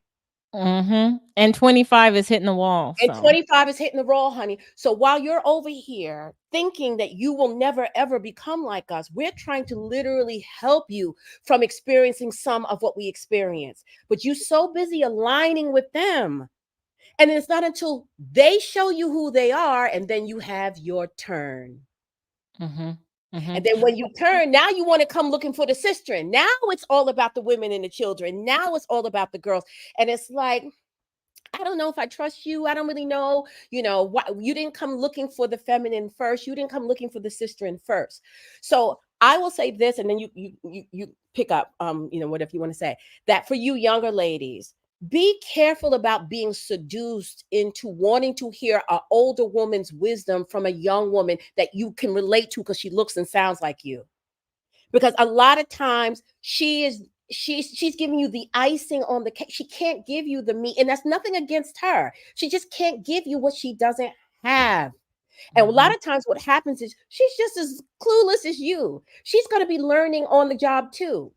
And then when she has the turn and figures out that she didn't know what she was talking about, it will have been at your expense. Because all that time while she was figuring shit out, you were listening to her and she was influencing you. And then at some point she wakes up and realizes, oh shit, and has a change of heart. But where does that leave you when you've listened to her for the last 5 years? And this is no shade on any particular person. I'm not even talking about just YouTube. I'm talking about TikTok. I'm talking about what I see. Don't be so quick to write off an older woman because you think that she has nothing worthy to give to you. And don't be so quick to automatically believe a younger woman because you like the way she looks and her edges are very laid. These conversations that we're having are very important. They're bigger than you and your individual relationships with men. As we've already seen, this is some global shit. This is some shit. These people are so serious. They are about to usher in fascism in this country. Authoritarianism is on the rise. Fascism. If you think that this is just about what shade of lipstick is that, and girl, oh my God, you look so pretty today. Come pan out, think bigger. See this as something much bigger than that can affect you and your children and your grandchildren. And seek out people who are wise. That doesn't mean there's no young women who can be wise. But I think just try to be discerning. Don't always go for that low hanging fruit. Don't always go for the easy ad. Don't always go for that. There is a difference. There are levels to these ideas. And as when you heard me read my stop at post, and then I sat down and explained it to you, it is very different than some of what else is being said out here. Because I am trying to give you the power of godhood, not just, power to wield over a guy in a relationship. I'm trying to get you to see the role that you play in creation. And I want y'all to understand that's how powerful you are, that nations are beginning to buckle because of the power that you have to make or break the future of nations. So accept that responsibility and stand in the power of that. Go ahead, Chris. Yeah. So I want to say this because people might say, well, okay, listen to the wisdom of older women, but which older women, and how do I know which woman is right? How do I know what she's telling me? And those are legitimate concerns. You can't just listen to everyone. I want to offer you guys this. I went to a Jesuit university, Loyola Marymount University. I don't remember a lot from what I learned practically for my degree. It's been a long time. But one thing I do remember was that those Jesuits said, question everything, think critically. So when it comes to whether or not you choose to listen to wisdom, whether it's from an older person or whether it's a younger person, or whether you see it on your newsfeed or whatever, I want to offer you this. Think critically. Think about and question what is being said to you. Question your own values and beliefs. Don't ever think that your values and beliefs are the it and there's nothing else. There are going to be two things that happen if you think critically. If you start to just implement what is, the natural gift that every mind has. One is, if you question your beliefs or you question the other person, if what they are saying resonates with what you've been taught, or if the new information is in agreement, then you can go deeper in that belief because you've challenged your beliefs, you've put it up for scrutiny, and it has sustained that scrutiny. And now you can go deeper in that. But if you question and you find error, then you adjust. You adjust those beliefs and values. Either one of those things that you do, whether it's confirming your own beliefs because you've questioned them and put them up to scrutiny, or you've questioned what other people are saying to you and they've put them up to scrutiny, either one, you win. So whether you question and it's consistent, or whether you question and it's inconsistent, either way you win. Because if you question and it's inconsistent, do you want to keep going through life with a faulty mindset? Right. So I want to offer you guys that when you do listen to wisdom, because I do understand that there's going to be people who are going to say, well, who do I listen to? And how do I know that they're right? That's where you're going to have to think critically, read the room, and also stick your finger up and see where the wind is blowing. Like, get off of TikTok and Facebook and all of this mindless pablum and see what's going on around you. I'm not saying that those things aren't fun and valuable, and hey, I'm on there too, but you got to see what else is going on. There are people who don't want you to know what's going on. They want you to be so distracted with, 30-second videos that you don't even see what's going on. And then you're going to see what's going on way too late. You do need to know who to listen to, but it's going to require that you have some critical thinking skills. So that's what I wanted to offer. Is there anything else you want to say in regards to that? Because I know that's what people are going to say. It's going to be like, well, what older woman or what wisdom do we listen to? Yes, it does take discernment. I think if people are giving you, if you listen to people and they're pretty much okay, so if you've lived your life believing a specific thing and you're still believing that, but you're not getting the kind of outcomes that you want in your life while you're believing that, right? You're not getting the outcome, which is part of the reason why you're looking around for answers, because whatever you've been taught isn't quite getting you what you want. And someone comes along and says, "Oh, you just need to do that more. Like you need to do that harder." And that's why it's not working, because you just don't have enough faith, and you just need to do it harder. That's kind of how if they want to give you more of the same old thing. Do you know what I'm saying? So That's a good Job made a really good point. Qui bono. Qui bono is the Latin for who benefits. You need to ask yourself, that's another thing, and that's also in line with the critical thinking, is who benefits from what is being told to you, what is being advised. Do you benefit? Like, you know how the whole thing of following the money, like if what somebody is telling you has absolutely no benefit to you, and you gotta walk down the path, then that's how you're gonna know as well. yeah. And that was fundamental to BWE, by the way. Who benefits from what is being asked of you? Let me just say something. I read y'all's comments and I just chuckle at the ways in which some people come in and they stay trying to have a gotcha moment. Some of y'all, you just got a bone to pick with us. You just don't like us, right? And so you're always trying to find some way to make what we've said over the 15 fucking years of talking incongruent with something else we've said. Y'all spend a lot of time trying to fact check, but what you fact check is the craziest stuff. Wait, You what? know, So what was it? I'm always amused. What are you talking about in particular?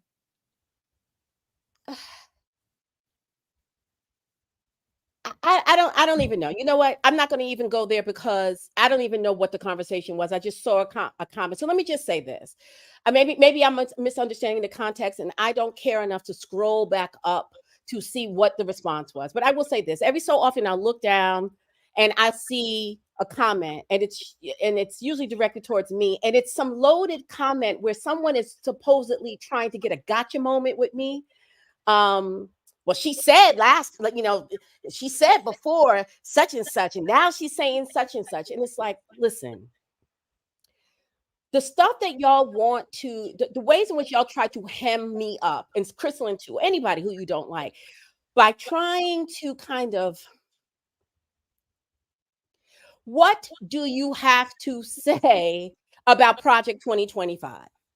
I think most people don't even know. I mean, I'm just starting to What do explore it. you I've been have? horrified by what I've heard about it so far. I'm about to play something about it.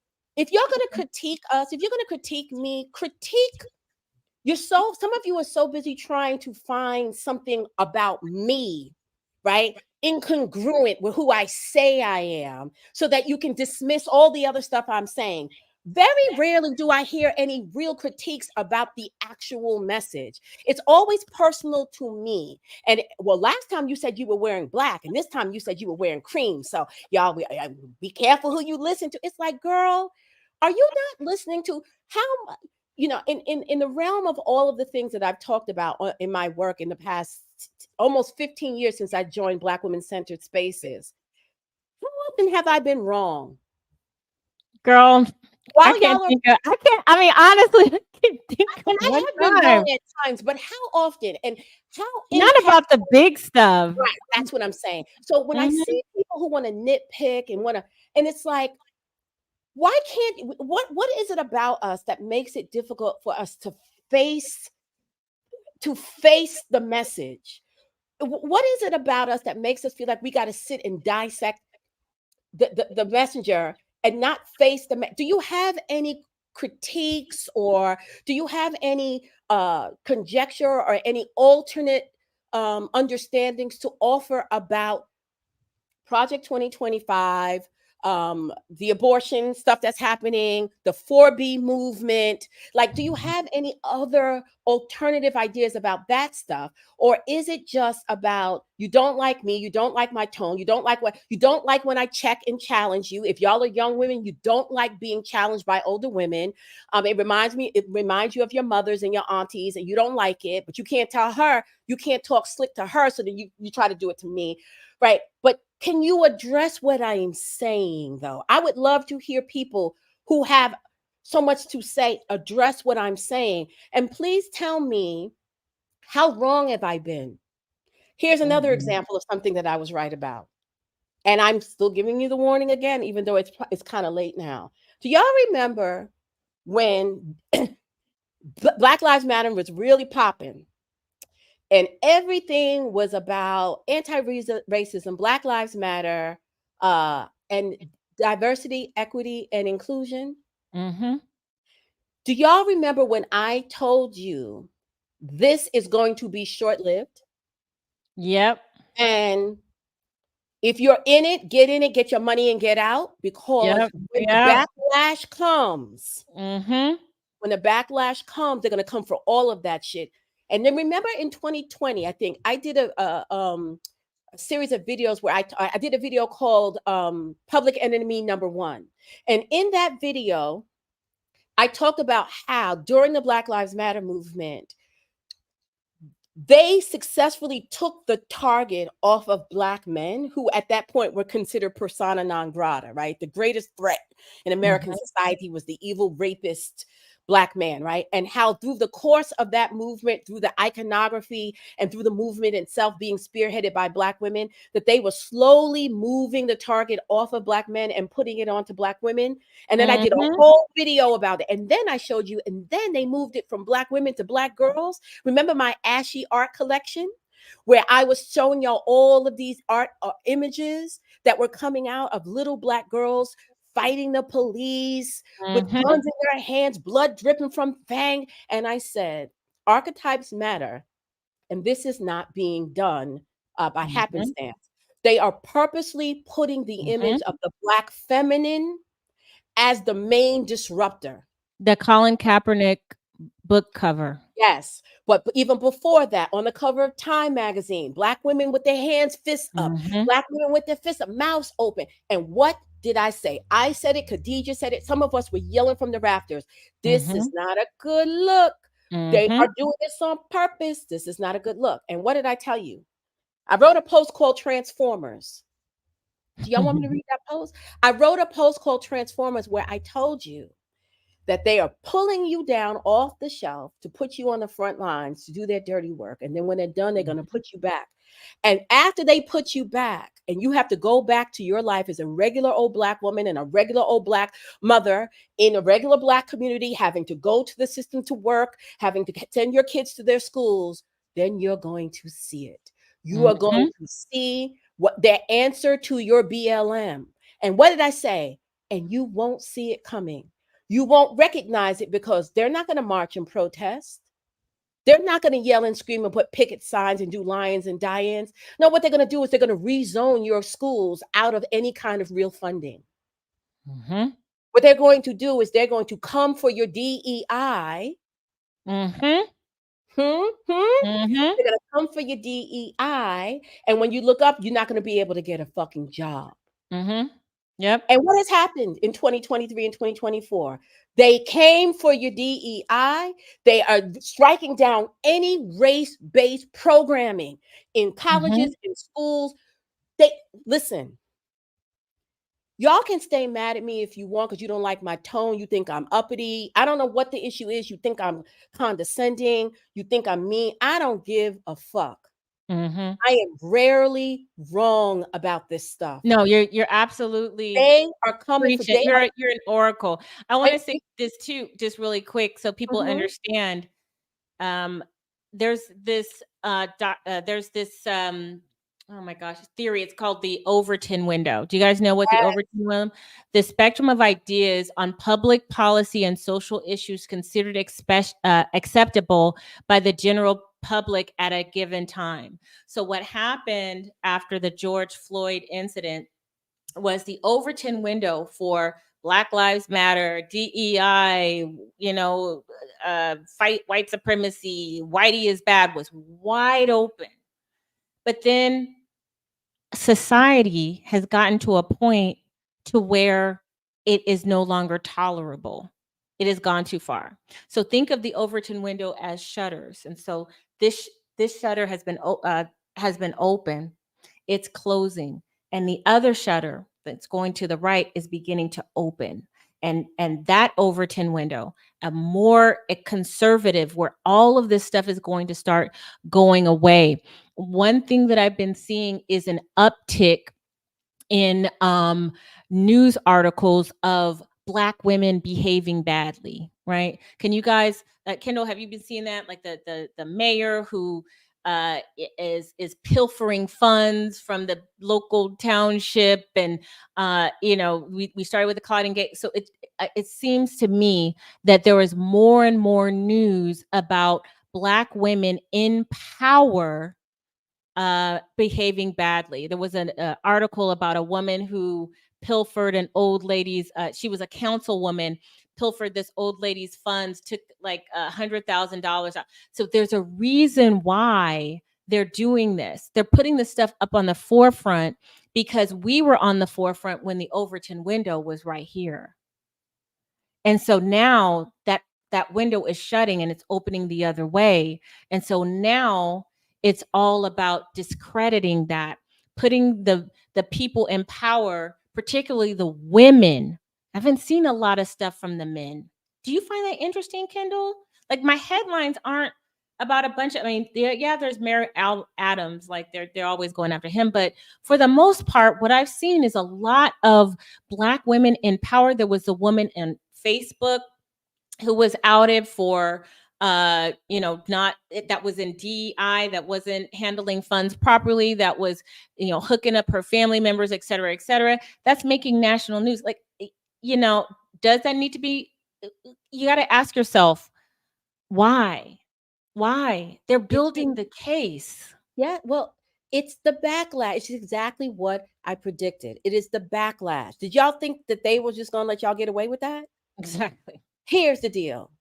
When I was screaming this from the freaking rooftops and people were like, oh, you're fear mongering. You know how many times somebody's told me I'm a fear mongerer? But the truth of it is, and here's what I told y'all, you have no first line of defense.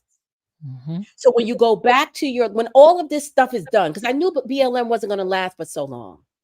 And then when it's settled and you go back to your life, right? You depend a lot on this system. And when you go back to your life, that's when they're going to get that lick back. And here's the interesting thing. And I said this then, and I can tell Black women don't realize that that's what's happening.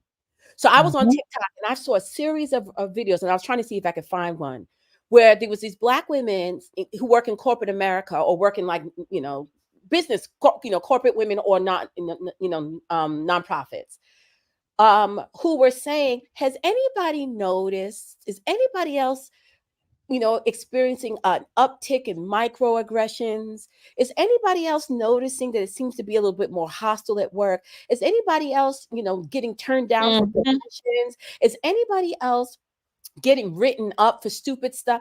And I'm seeing in the comments, and other people are making videos and stitching the videos, and I'm just shaking my head because they don't understand. They don't know.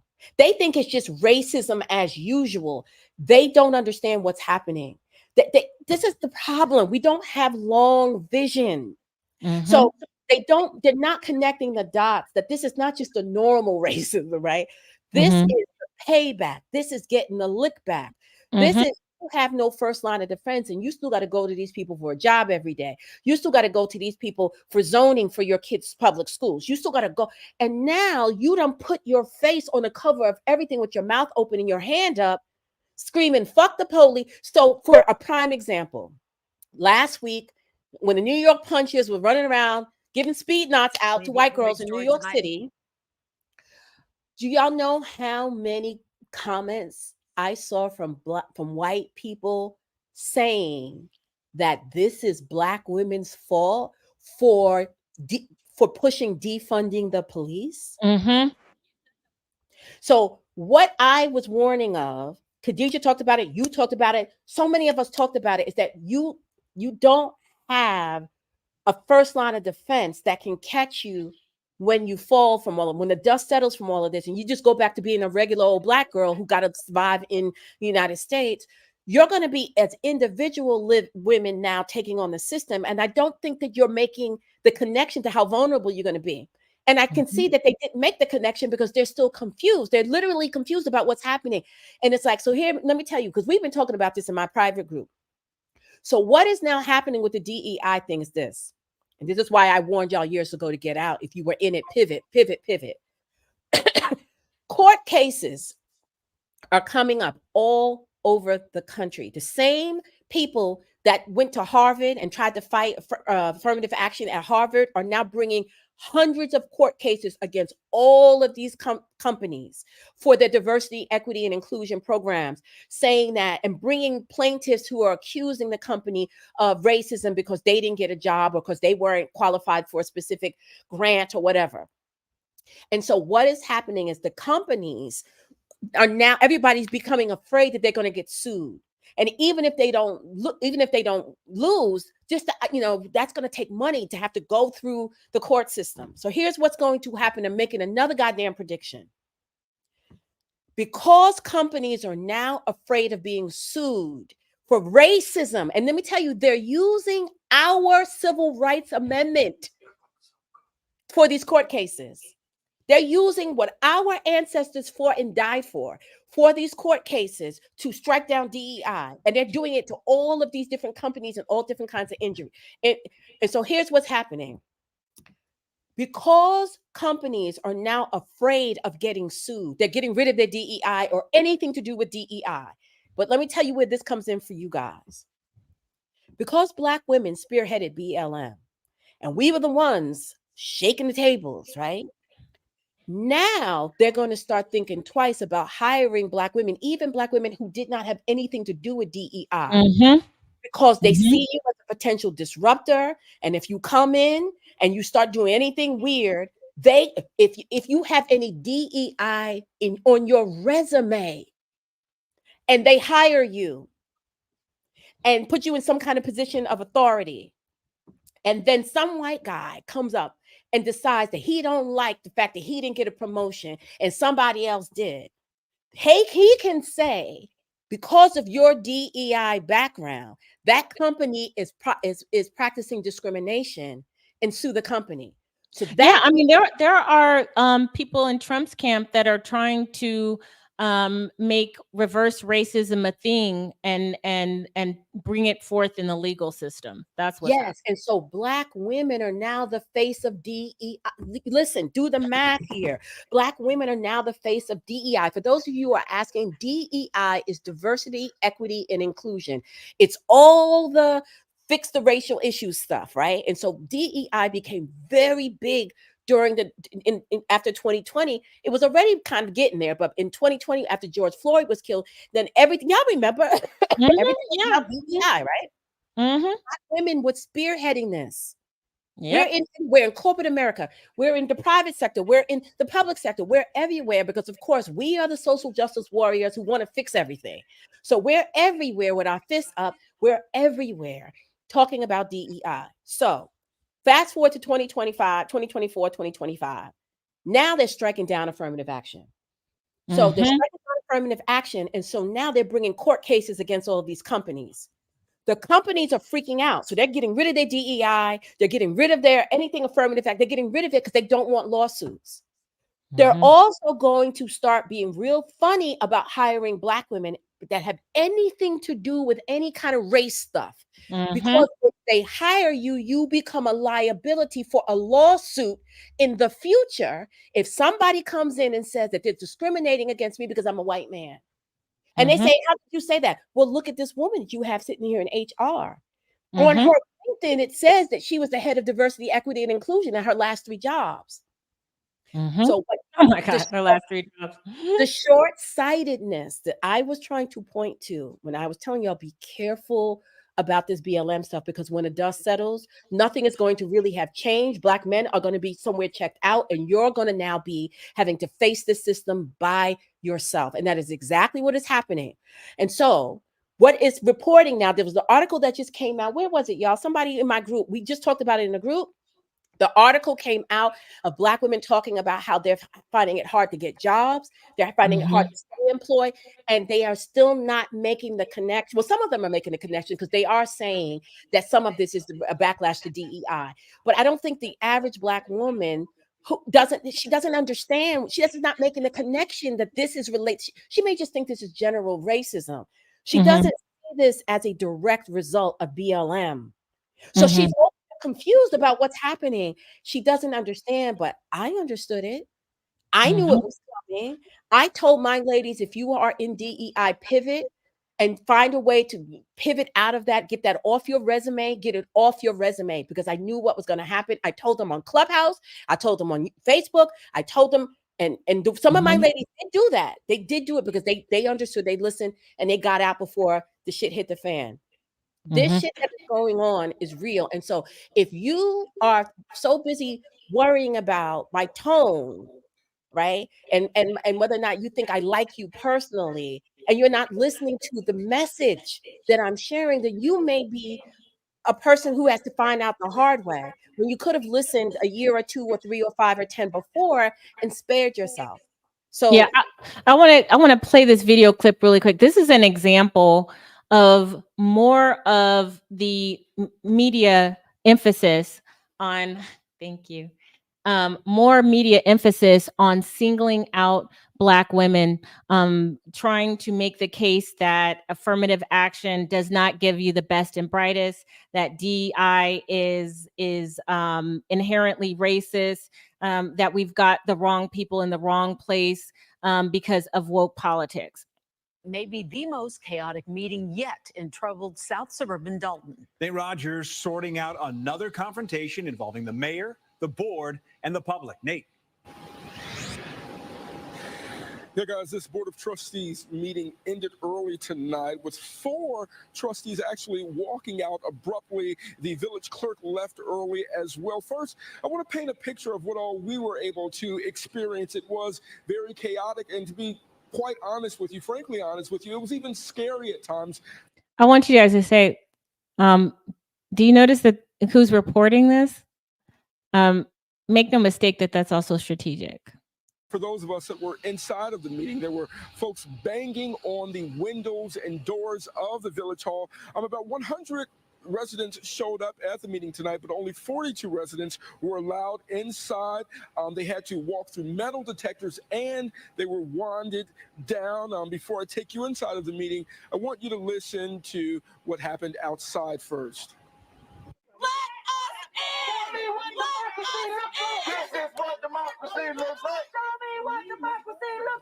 But at least the majority of the people in Dalton should be able to think like the mayor does. She's scary. She's absolutely scary. Why can't we get in our public building to have meetings? Why are meetings being canceled? Why can't we have transparency? What's going on with our tax dollars? Yeah. Several residents calling on I'm going to Dalton skip Mayor till I and get to this Thornton woman. a village trustees, how she woke up inside a village trustees hotel room. When she woke up about the former employee's claims, when she spoke up, about the claims, she was retaliated against, she says, and later fired. The FBI is now looking into village practices. Right. So this woman is starting to get the alphabets. She's starting to get the alphabets after her. And like Claudine Gay was the sacrifice. She was the beginning of all of it. That was the watershed for all of it. And it's very interesting that in this case, they're highlighting it so that it's not to look racist. There are other Black people who are also saying that she's the worst mayor in the world, but there are quite a lot of these types of articles that are popping up on my news feed, and I truly believe that it's a strategic measure to discredit DEI, but like what Kendall, what you're saying is to discredit Black women. Like we're about to get it. And Yes. it's about I mean, to hurt. this is what they did to the woman who's coming after Trump, and she was over there Oh, screwing. yes. Like, come on. And we don't even have enough. Mhm. Don't even get me. So we don't even have enough sense to realize that we can't be playing around when we are under the spotlight. You had to know that they are going to dig into your you need to just Yes. assume that your phones were tapped, your house is bugged. Like, if you're going to bring Trump down, you need to be spotless. You Right. over here doing midnight booty calls with somebody. Like, come on, sis, come on. So this is what so y'all can I hate to always take the tone that I end up having, but it's because if you could see things from my position, you would understand why I'm always sounding this way. Because it's like my voice has literally gone hoarse, but it's figuratively gone hoarse, trying to like warn my sister, and many of them either don't want to listen, or they're just so frustrated with me personally. I don't know. Because they seem to be really receptive to my talking points coming out of other people's mouths. That it seems to be. Oh yeah, girl. So obviously it's not just what I'm saying, it's me saying it, because they seem to be really receptive to my talking points coming out of someone else's mouth. So it's hard for me not to take it personally, like, oh, you just don't like me. But guess what? Well, My because words coming out of somebody else's mouth does not have the spirit. I am the one. I am seeing what I'm seeing because I'm looking at it through my eyes. So if someone just takes what I say and quotes it, they're gonna, if they don't understand why I said what I said, they're just giving you a quote, but they're not giving you a message. I'm here to give you a message. So for those of you who are still feeling whatever kind of way about me personally, I am imploring you to get over yourself and listen to what we are saying, because we have not been wrong. And more is coming, y'all. More is coming. I wouldn't keep coming back to talk to you if I didn't care. If I didn't care about Black women, y'all swear I hate you.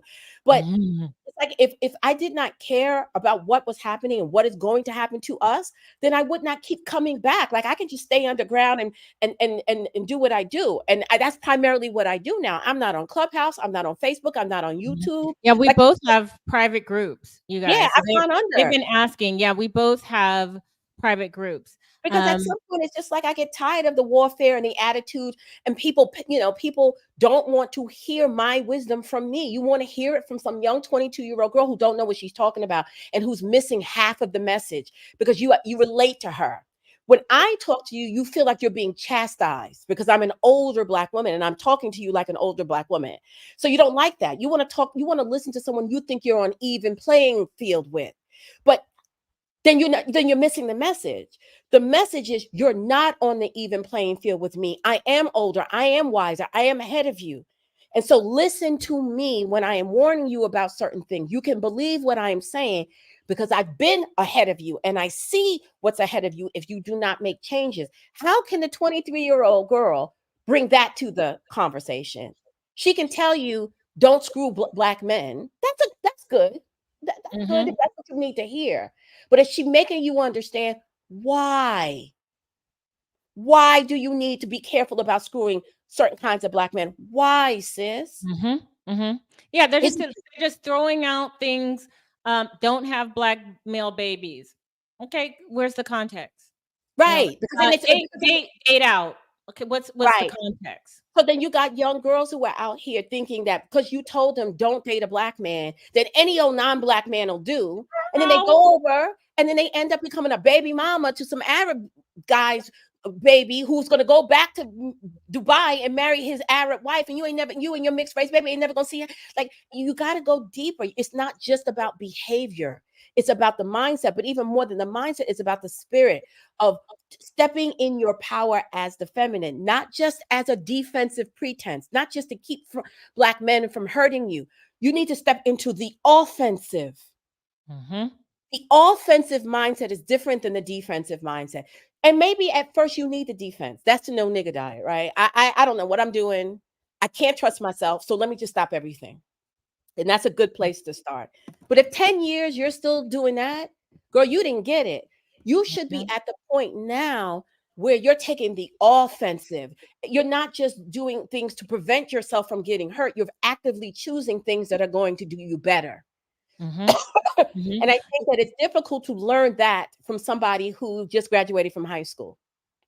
Right, right. Who has a pretty wig and great makeup. That's Yes. wonderful.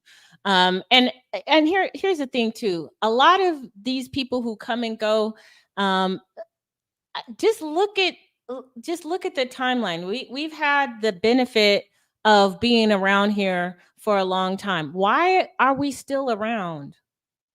You see these people, they come and go. You find out, that they don't know what they think they know. They are misrepresenting themselves.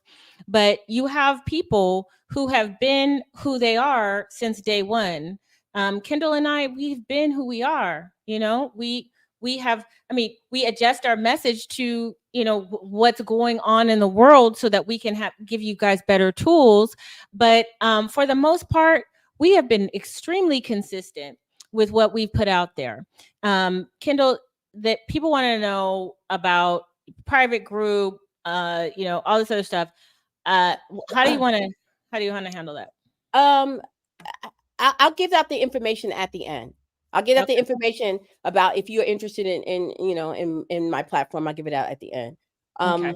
And I saw your comment, sis. Little sis says, I think both young and old women have something to share. This is just belittling. And so, sis, I'm going to invite you in this moment, right, to take a step back, because this is what we're talking about, right? You can't. No one is. My goodness. No one is saying that young women can't speak. What we're saying, though, is that a lot of the messages that y'all are like, they're not new messages. They've been around for a minute. The people who originated some of these messages, many of them are gone, and they're gone because we got sick and tired of the nonsense, right? The messengers that are out now, it's like they're giving you Cliff Notes. And one could say Cliff Notes is better than nothing, right? If you have nothing. But part of the reason why we're not here in the public square doing what we used to do is because of the nastiness and the fighting and the war. And the flightiness too. Like somebody could just come Y'all along. love us 1 minute, you hate us the next. And a lot of people think that this is internet entertainment. You don't take this stuff as seriously as we take it. Me and Chris take this stuff really seriously because we're older women. We understand the seriousness of this. We understand this information can change your fate and that of your bloodline, right? Having this can literally change whether or not you end up on the wrong side of history, if you end up part of the permanent underclass of the global society. But many of the people who used to frequent us, it was all games and play to them. They jump from our platform and then they go over to somebody else's. They start beef. It was fun and games. And it's like, I'm literally. It was ridiculous. It was ridiculous. And nobody wants to subject themselves to that. Nobody wants to subject their family, their kids to it. And so part of the reason why you only have access to the younger women who really don't fully understand the depth of this is because you run the older women off with your games and play.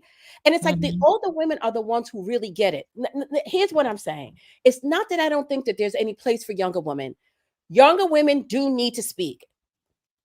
But your perspective is different. Your perspective is the younger woman's perspective, not you individually. The younger woman's perspective is, how do I keep from getting my heart broken again?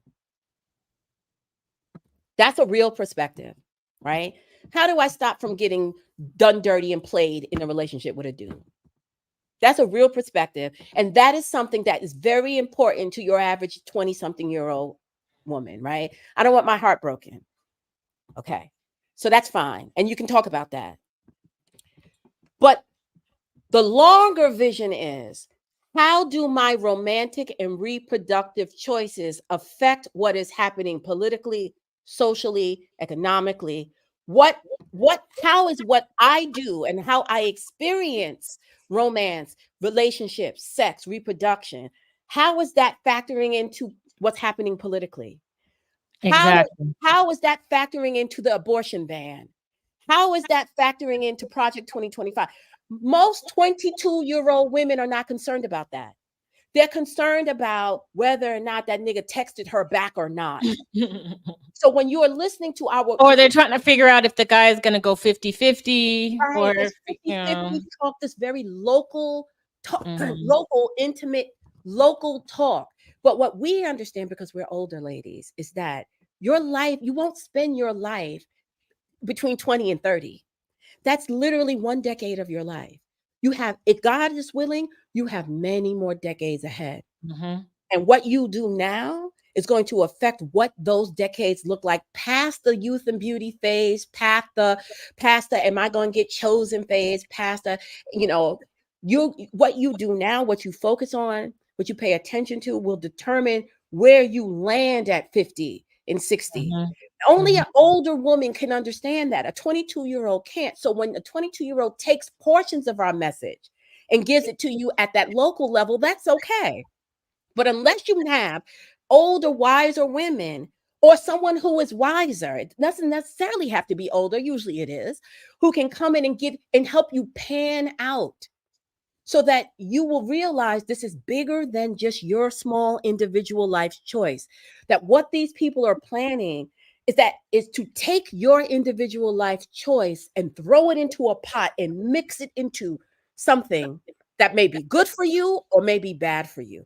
An older woman has the longer vision to see. It's not just about 50-50 with these niggas. It's not about sitting pretty in the passenger seat, being a passenger princess so you can floss and flaunt and flex on Instagram for other bitches. This is about your reproductive rights, and not just yours, your daughters. Mhm. While y'all Mhm. are sitting around trying to figure out how to find this provider man, do you know that they're trying to strike down no-fault divorce? So what if your provider man, who in 2024 is the best thing that you've ever seen and loves your dirty drawers, in 2039 turns out to be a crazo who's cheating, hiding assets, and is knocking your head between the washer and the dryer? You didn't think you was going to need no-fault divorce 15 years ago when you were sitting pretty on Instagram. But now you got them 4 babies. You've been sitting at home being a trad wife for the last 15 years. Your degree is useless. You have no work history. And Mhm. now you can't even get an easy divorce from this dude. So Mhm. me at 50 something years old, I know that. The 22-year-old pretty girl with the laid edges, she ain't thinking about that, sis.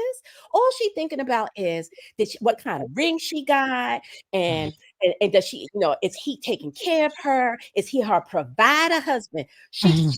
even thinking about the future. And here is the other deal. So say you get with your provider husband, you don't pay 50-50, he paid for everything, and you at home baking cookies with your babies living a soft life. Okay. And you think your husband is protecting you from everything because he got money and y'all live in a nice neighborhood and he got it. And you have 2 daughters and a son. 20 years from now, your daughter is coming of age. She's now interested in boys. She can't get no birth control. She can't get no plan B. Abortion gets you a death sentence. And she's over there tinkering around with some boy, and one gets past the goalie. Mhm.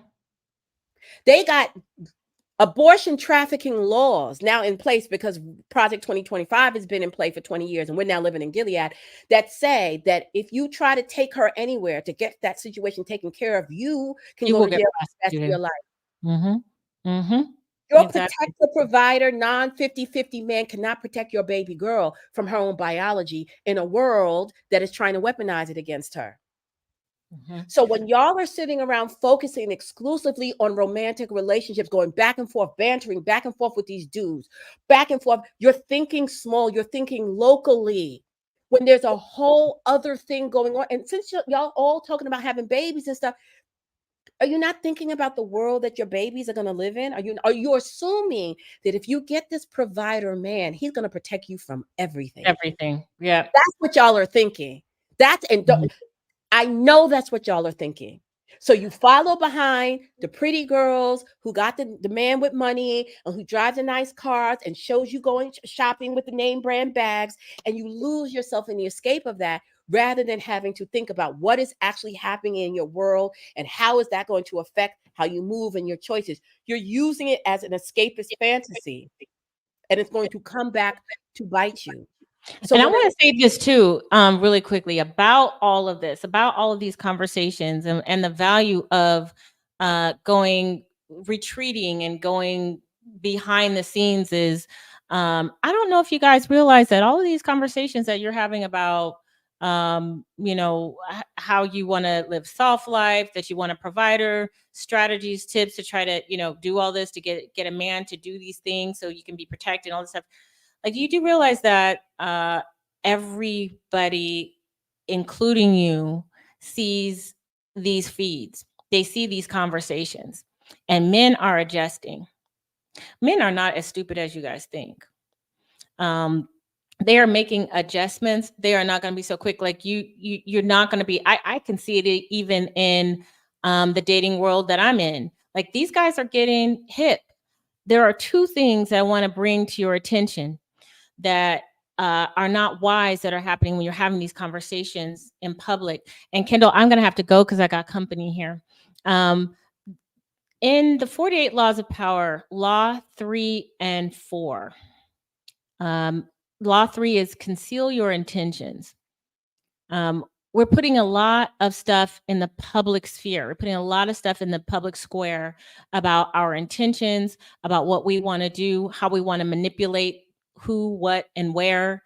Other people can see what it is. It says right here, use smoke screens to disguise your actions. We're not doing that. The other thing is always say less than necessary. Kendall, are we doing that? That's Law 4. Are we saying less than necessary? no, No, we're saying a lot. no, we're arguing. And this is the good note to end this on. So 4B. So I know some of y'all are getting caught up in the 4B. What I have seen so far, just in the last week or two, of the women who are trying to get a 4B movement started here in the States, what I see, I'm not impressed by. Is it that I think that the idea behind it is bad? No, it's pretty much my stop it post. But here is where you're getting it wrong again.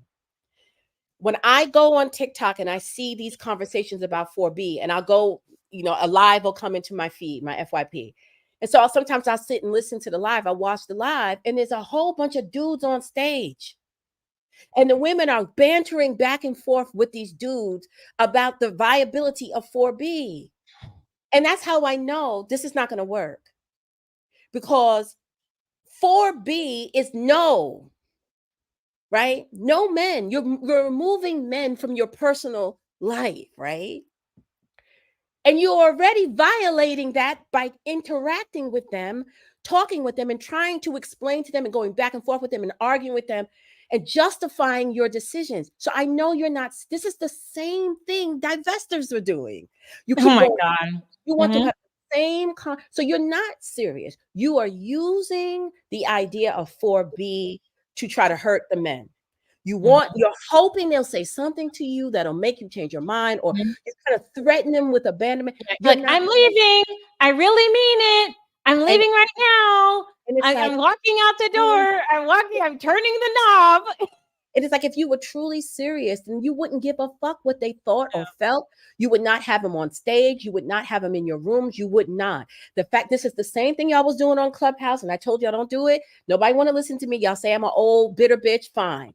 But I am telling you, the 4B movement that y'all are trying to get started in the United States is not going to do anything but make men angry, and because I don't see y'all talking about the things that really are about, that women who are truly opting out and decentering men should be talking about, like self-protection, like moving. Like, I don't see that. I see going back and forth and king over how men ain't shit. And it's like, it's the same thing. It's like, at what point? So just admit that you're hurt and you're angry and you're traumatized, and you really, really want men to be different, And and they I'm won't gonna be say, I different. mean, honestly, it's boring. Like at this point, like, aren't y'all bored? Like, No, they're not, because they get off on it. I sit and I listen to them just like they did on Clubhouse, and it's a kink, it's foreplay. The men are calling you names and you calling them names, and everybody's riled up. It's in a constant state of arousal. And it's a way of getting attention. It's a way of getting, you say certain things to men, you're going to get their attention. And for women who are desperate for male attention, if you can't get positive attention, you'll settle for negative attention. mhm, And so what I think is going to happen with the 4B is there's going to be a whole blustering, and then it's going to fizzle out. But what it's going to do, just like the BLM, it is going to trigger a revenge impulse. The movement itself is not going to do what they think it's going to do, but what it will do is going to trigger a backlash. And what I know is the women who are talking all this shit are not going to be prepared for the backlash. They're not. Just like Black women are not prepared for the backlash to BLM. Because after you finish talking all that shit, you go back to your life as a regular Black woman who got to walk a neighborhood with men in it. When you go to work, when you're at the bus stop, when you go, right? And there ain't gonna be no other 4B bitches there with you. So unfortunately, I don't think it's going to lead to anything that these women are hoping. I wish it would, but they're talking too much, and they're doing too much. They're doing mhm, the same mhm, thing. And it's like, stop taunting them. You can mhm, show them better than you can tell them. Matter of fact, you don't even really need a formalized movement. A lot of the women say, I've already been 4B, so just keep being it, mhm. right? Right. It's just like everything's got to be a religion, like you say. We Right. are gonna have to wrap it up because like I said, I got my company here. So Can you just play this one video that I put in the thing? It's Yep. about, everybody's asking about 2025. Just play that one video. Oh yeah. I'll It's do it right right there now. in the back chat. Okay, hold on. Let's see. I'm on. Change this.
Did you get the link, Chris? Wait, can you guys hear do you hear the audio? No, no, Oh, it's not oh, sharing. okay. I'm sorry. I've been just like sitting here. Okay, hold on.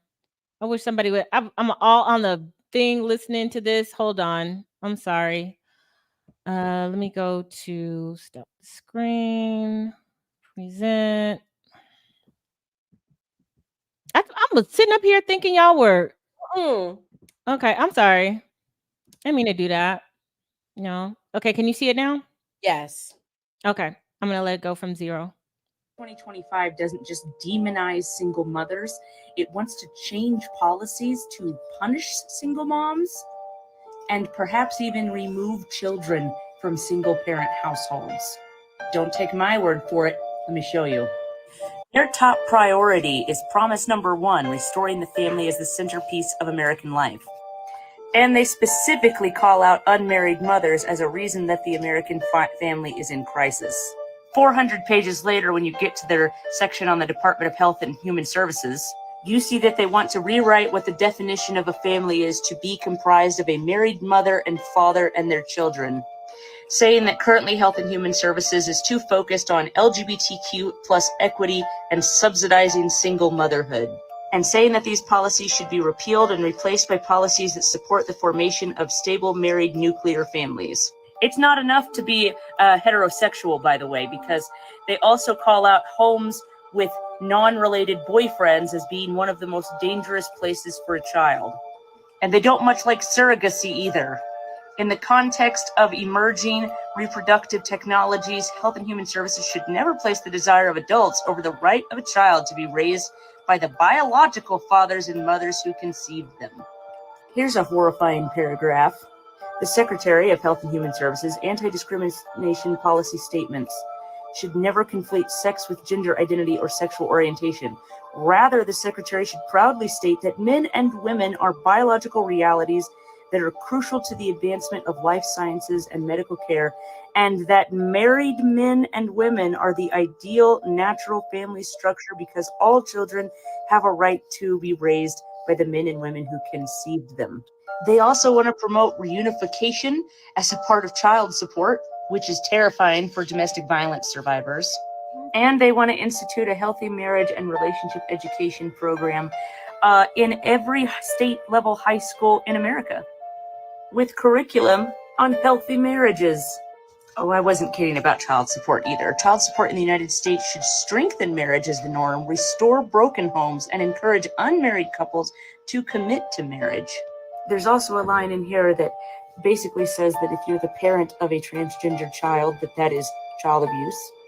And if everything I've read hasn't sounded too bad, you haven't been reading between the lines, and this line here should clear it up.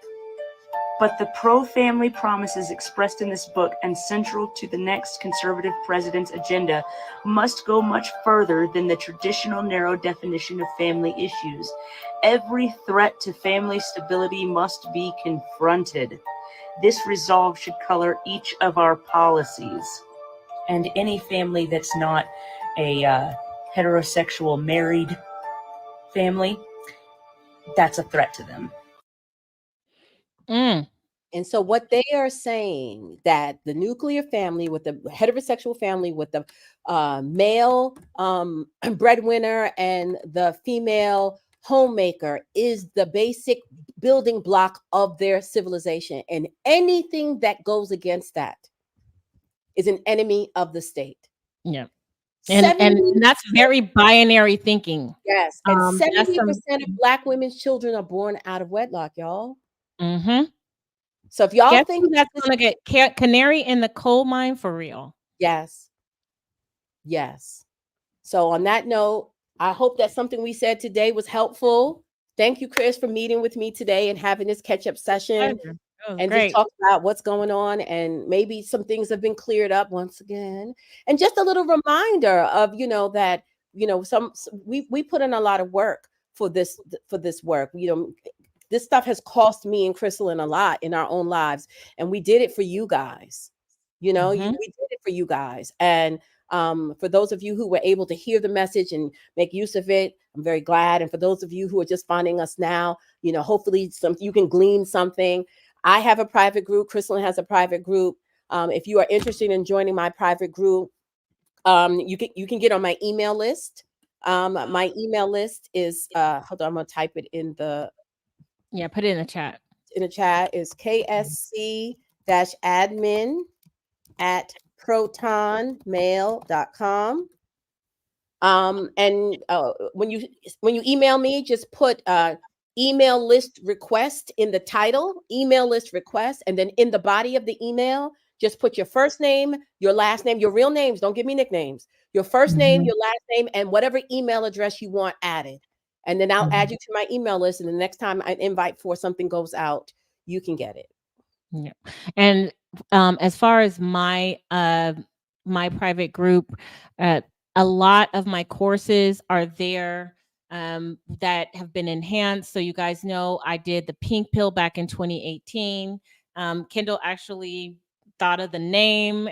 She did the intro. If you guys are interested in the courses, it's getpinkpill.com. That content is there. A lot of my old YouTube videos are there.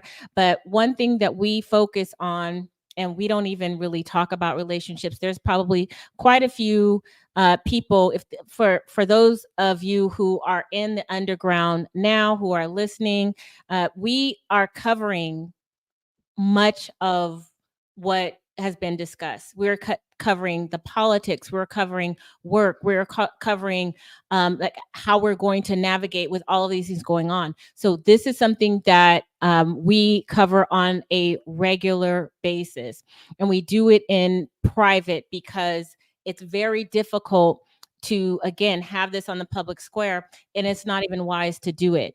I'm a little bit stricter. I am you have to apply, and I'll put the link there. Oh, that's the wrong link. That was the TikTok thing. You have to apply and be accepted to the Pink Pill Underground. And you also have to sign an NDA. We have been around for 3 years. This group has been going on for that long without any drama, without any nonsense, because we are very, very particular about who we let in to the group. We just are. We don't have time for people who want to just bring foolishness. We're not talking about these, silly little talking points that, y'all, that people feel comfortable with in a rotation in the public square. So we are very much about strategy. So, you know what? And I cannot find the application. Ooh. Okay. So what I'm going to do is I'm going to do what you did. I'm going to say, if you want to get into the Pink Pill Underground, you can email me and I will send you the application. You know how you have so many tabs open? Mhm. You like, wait, I can't find I cannot find it. Oh, what happened? What? Where is it? So wait a second. Kendall, keep talking because I might be able to find it. Oh, okay. Yep, found it. Oh, you Go found ahead. it. Oh, Mhm. I'm going to go ahead and put the link to where you can apply. Again, there's a process. I mean, there has to be a process because we got to keep the riffraff out, and I think that's what Kendall is doing as well. Kendall, this is not going to be the last time they hear us together, is it? no, it won't be. I have, I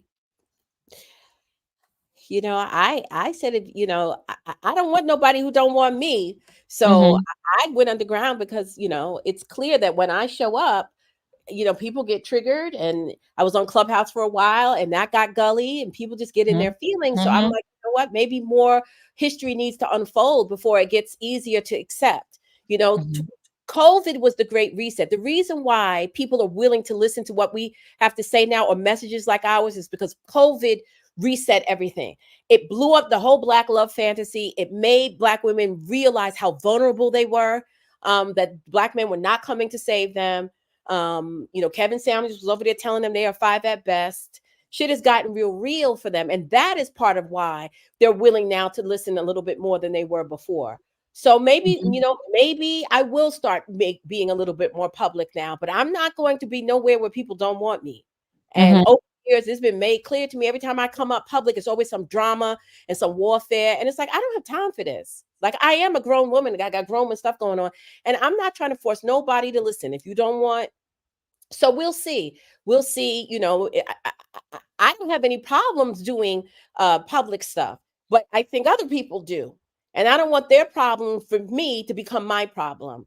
So let's see how people respond to this one. Girl, you If know what you do? You know what you do so well? We're actually going to be going through the 48 laws of power.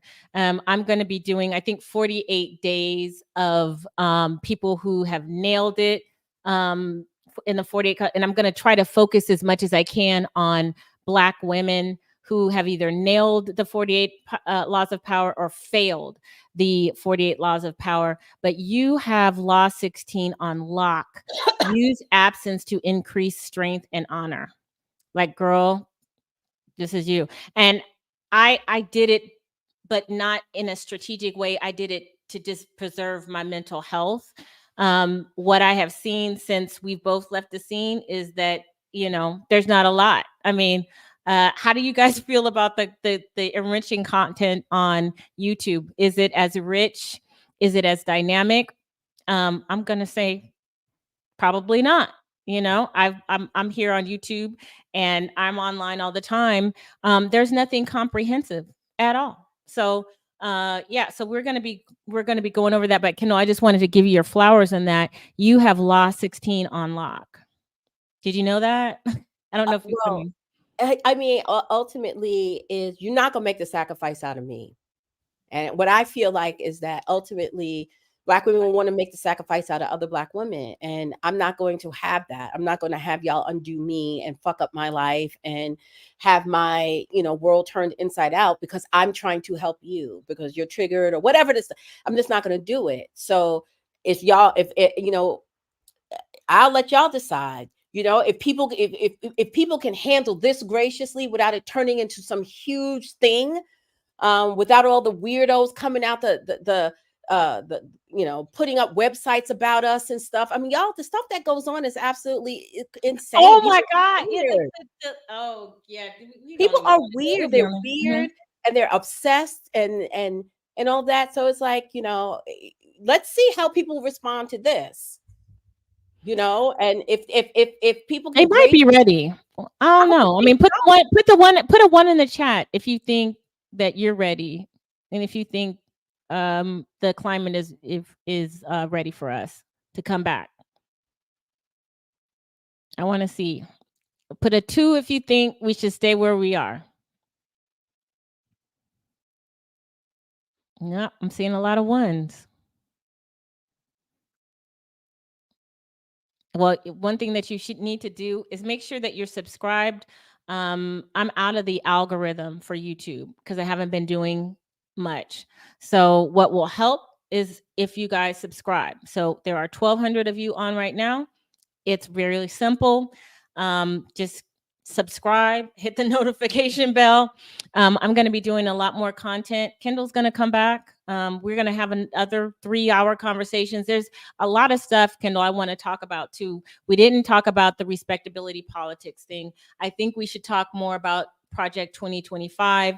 There's a lot of things that I feel like we can cover as a group, and then obviously take it back to people who want a more comprehensive explanation in a community of like-minded people behind the firewall. Yeah, I mean, I definitely think that Project 2020, if y'all have not read Project 2025, it's long. It's like 900 pages, but I am telling you, please do so. Take the time over the course of the next couple of weeks and just because it is not a game. And I just posted the link to their website. They're taking applications because they want conservative people to start putting in place in different positions of power all throughout society. As soon as the Republican candidate wins, they're off to the races. And so we're not looking at 3 and 4 years from now. The thing is in November. And this is whatever this is, we'll know what's going on by January when the new president takes over. So yeah, exactly. They've told you what the intentions are. Right. They're telling you what they're going to do. There's no more couching it in flowery language. They're literally coming out and saying what it is they plan to do. And it is not nice. And I just want to say to you again, that no one man, no one relationship, I don't care how great the guy is, marry him if you want, I don't care.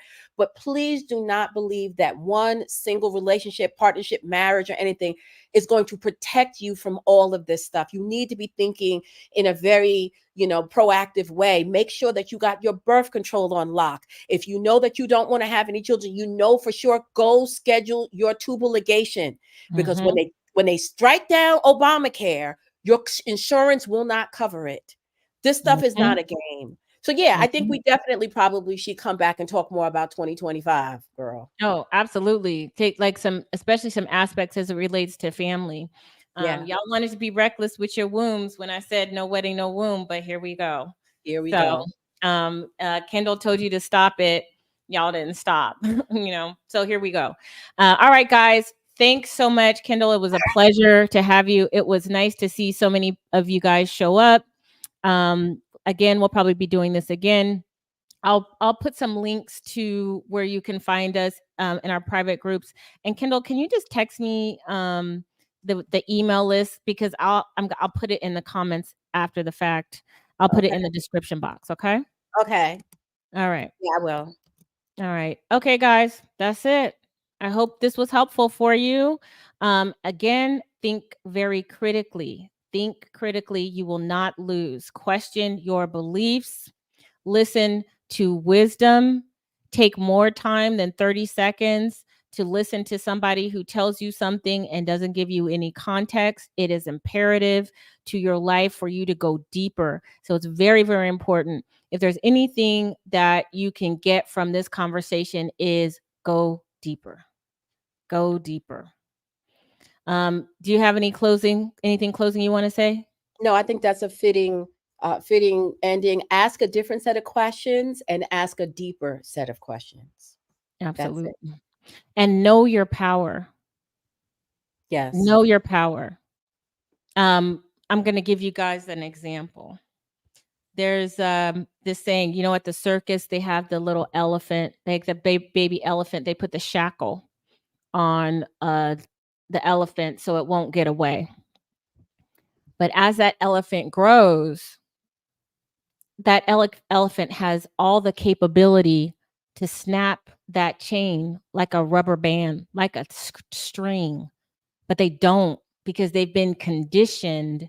I can't go anywhere. I can't, I can't get away, because when I was little, in the fundamental part of my life, I couldn't get away. Now that you are grown and all you got to do is just pull on your back ankle and you will be free. You don't do it because you're so conditioned that you can't. So understand this. People want you to believe that you're still that little baby elephant with that shackle on your left back leg. You're grown now. You have the power. Snap it and get going. And with that, you guys have a good night. Good night, everybody.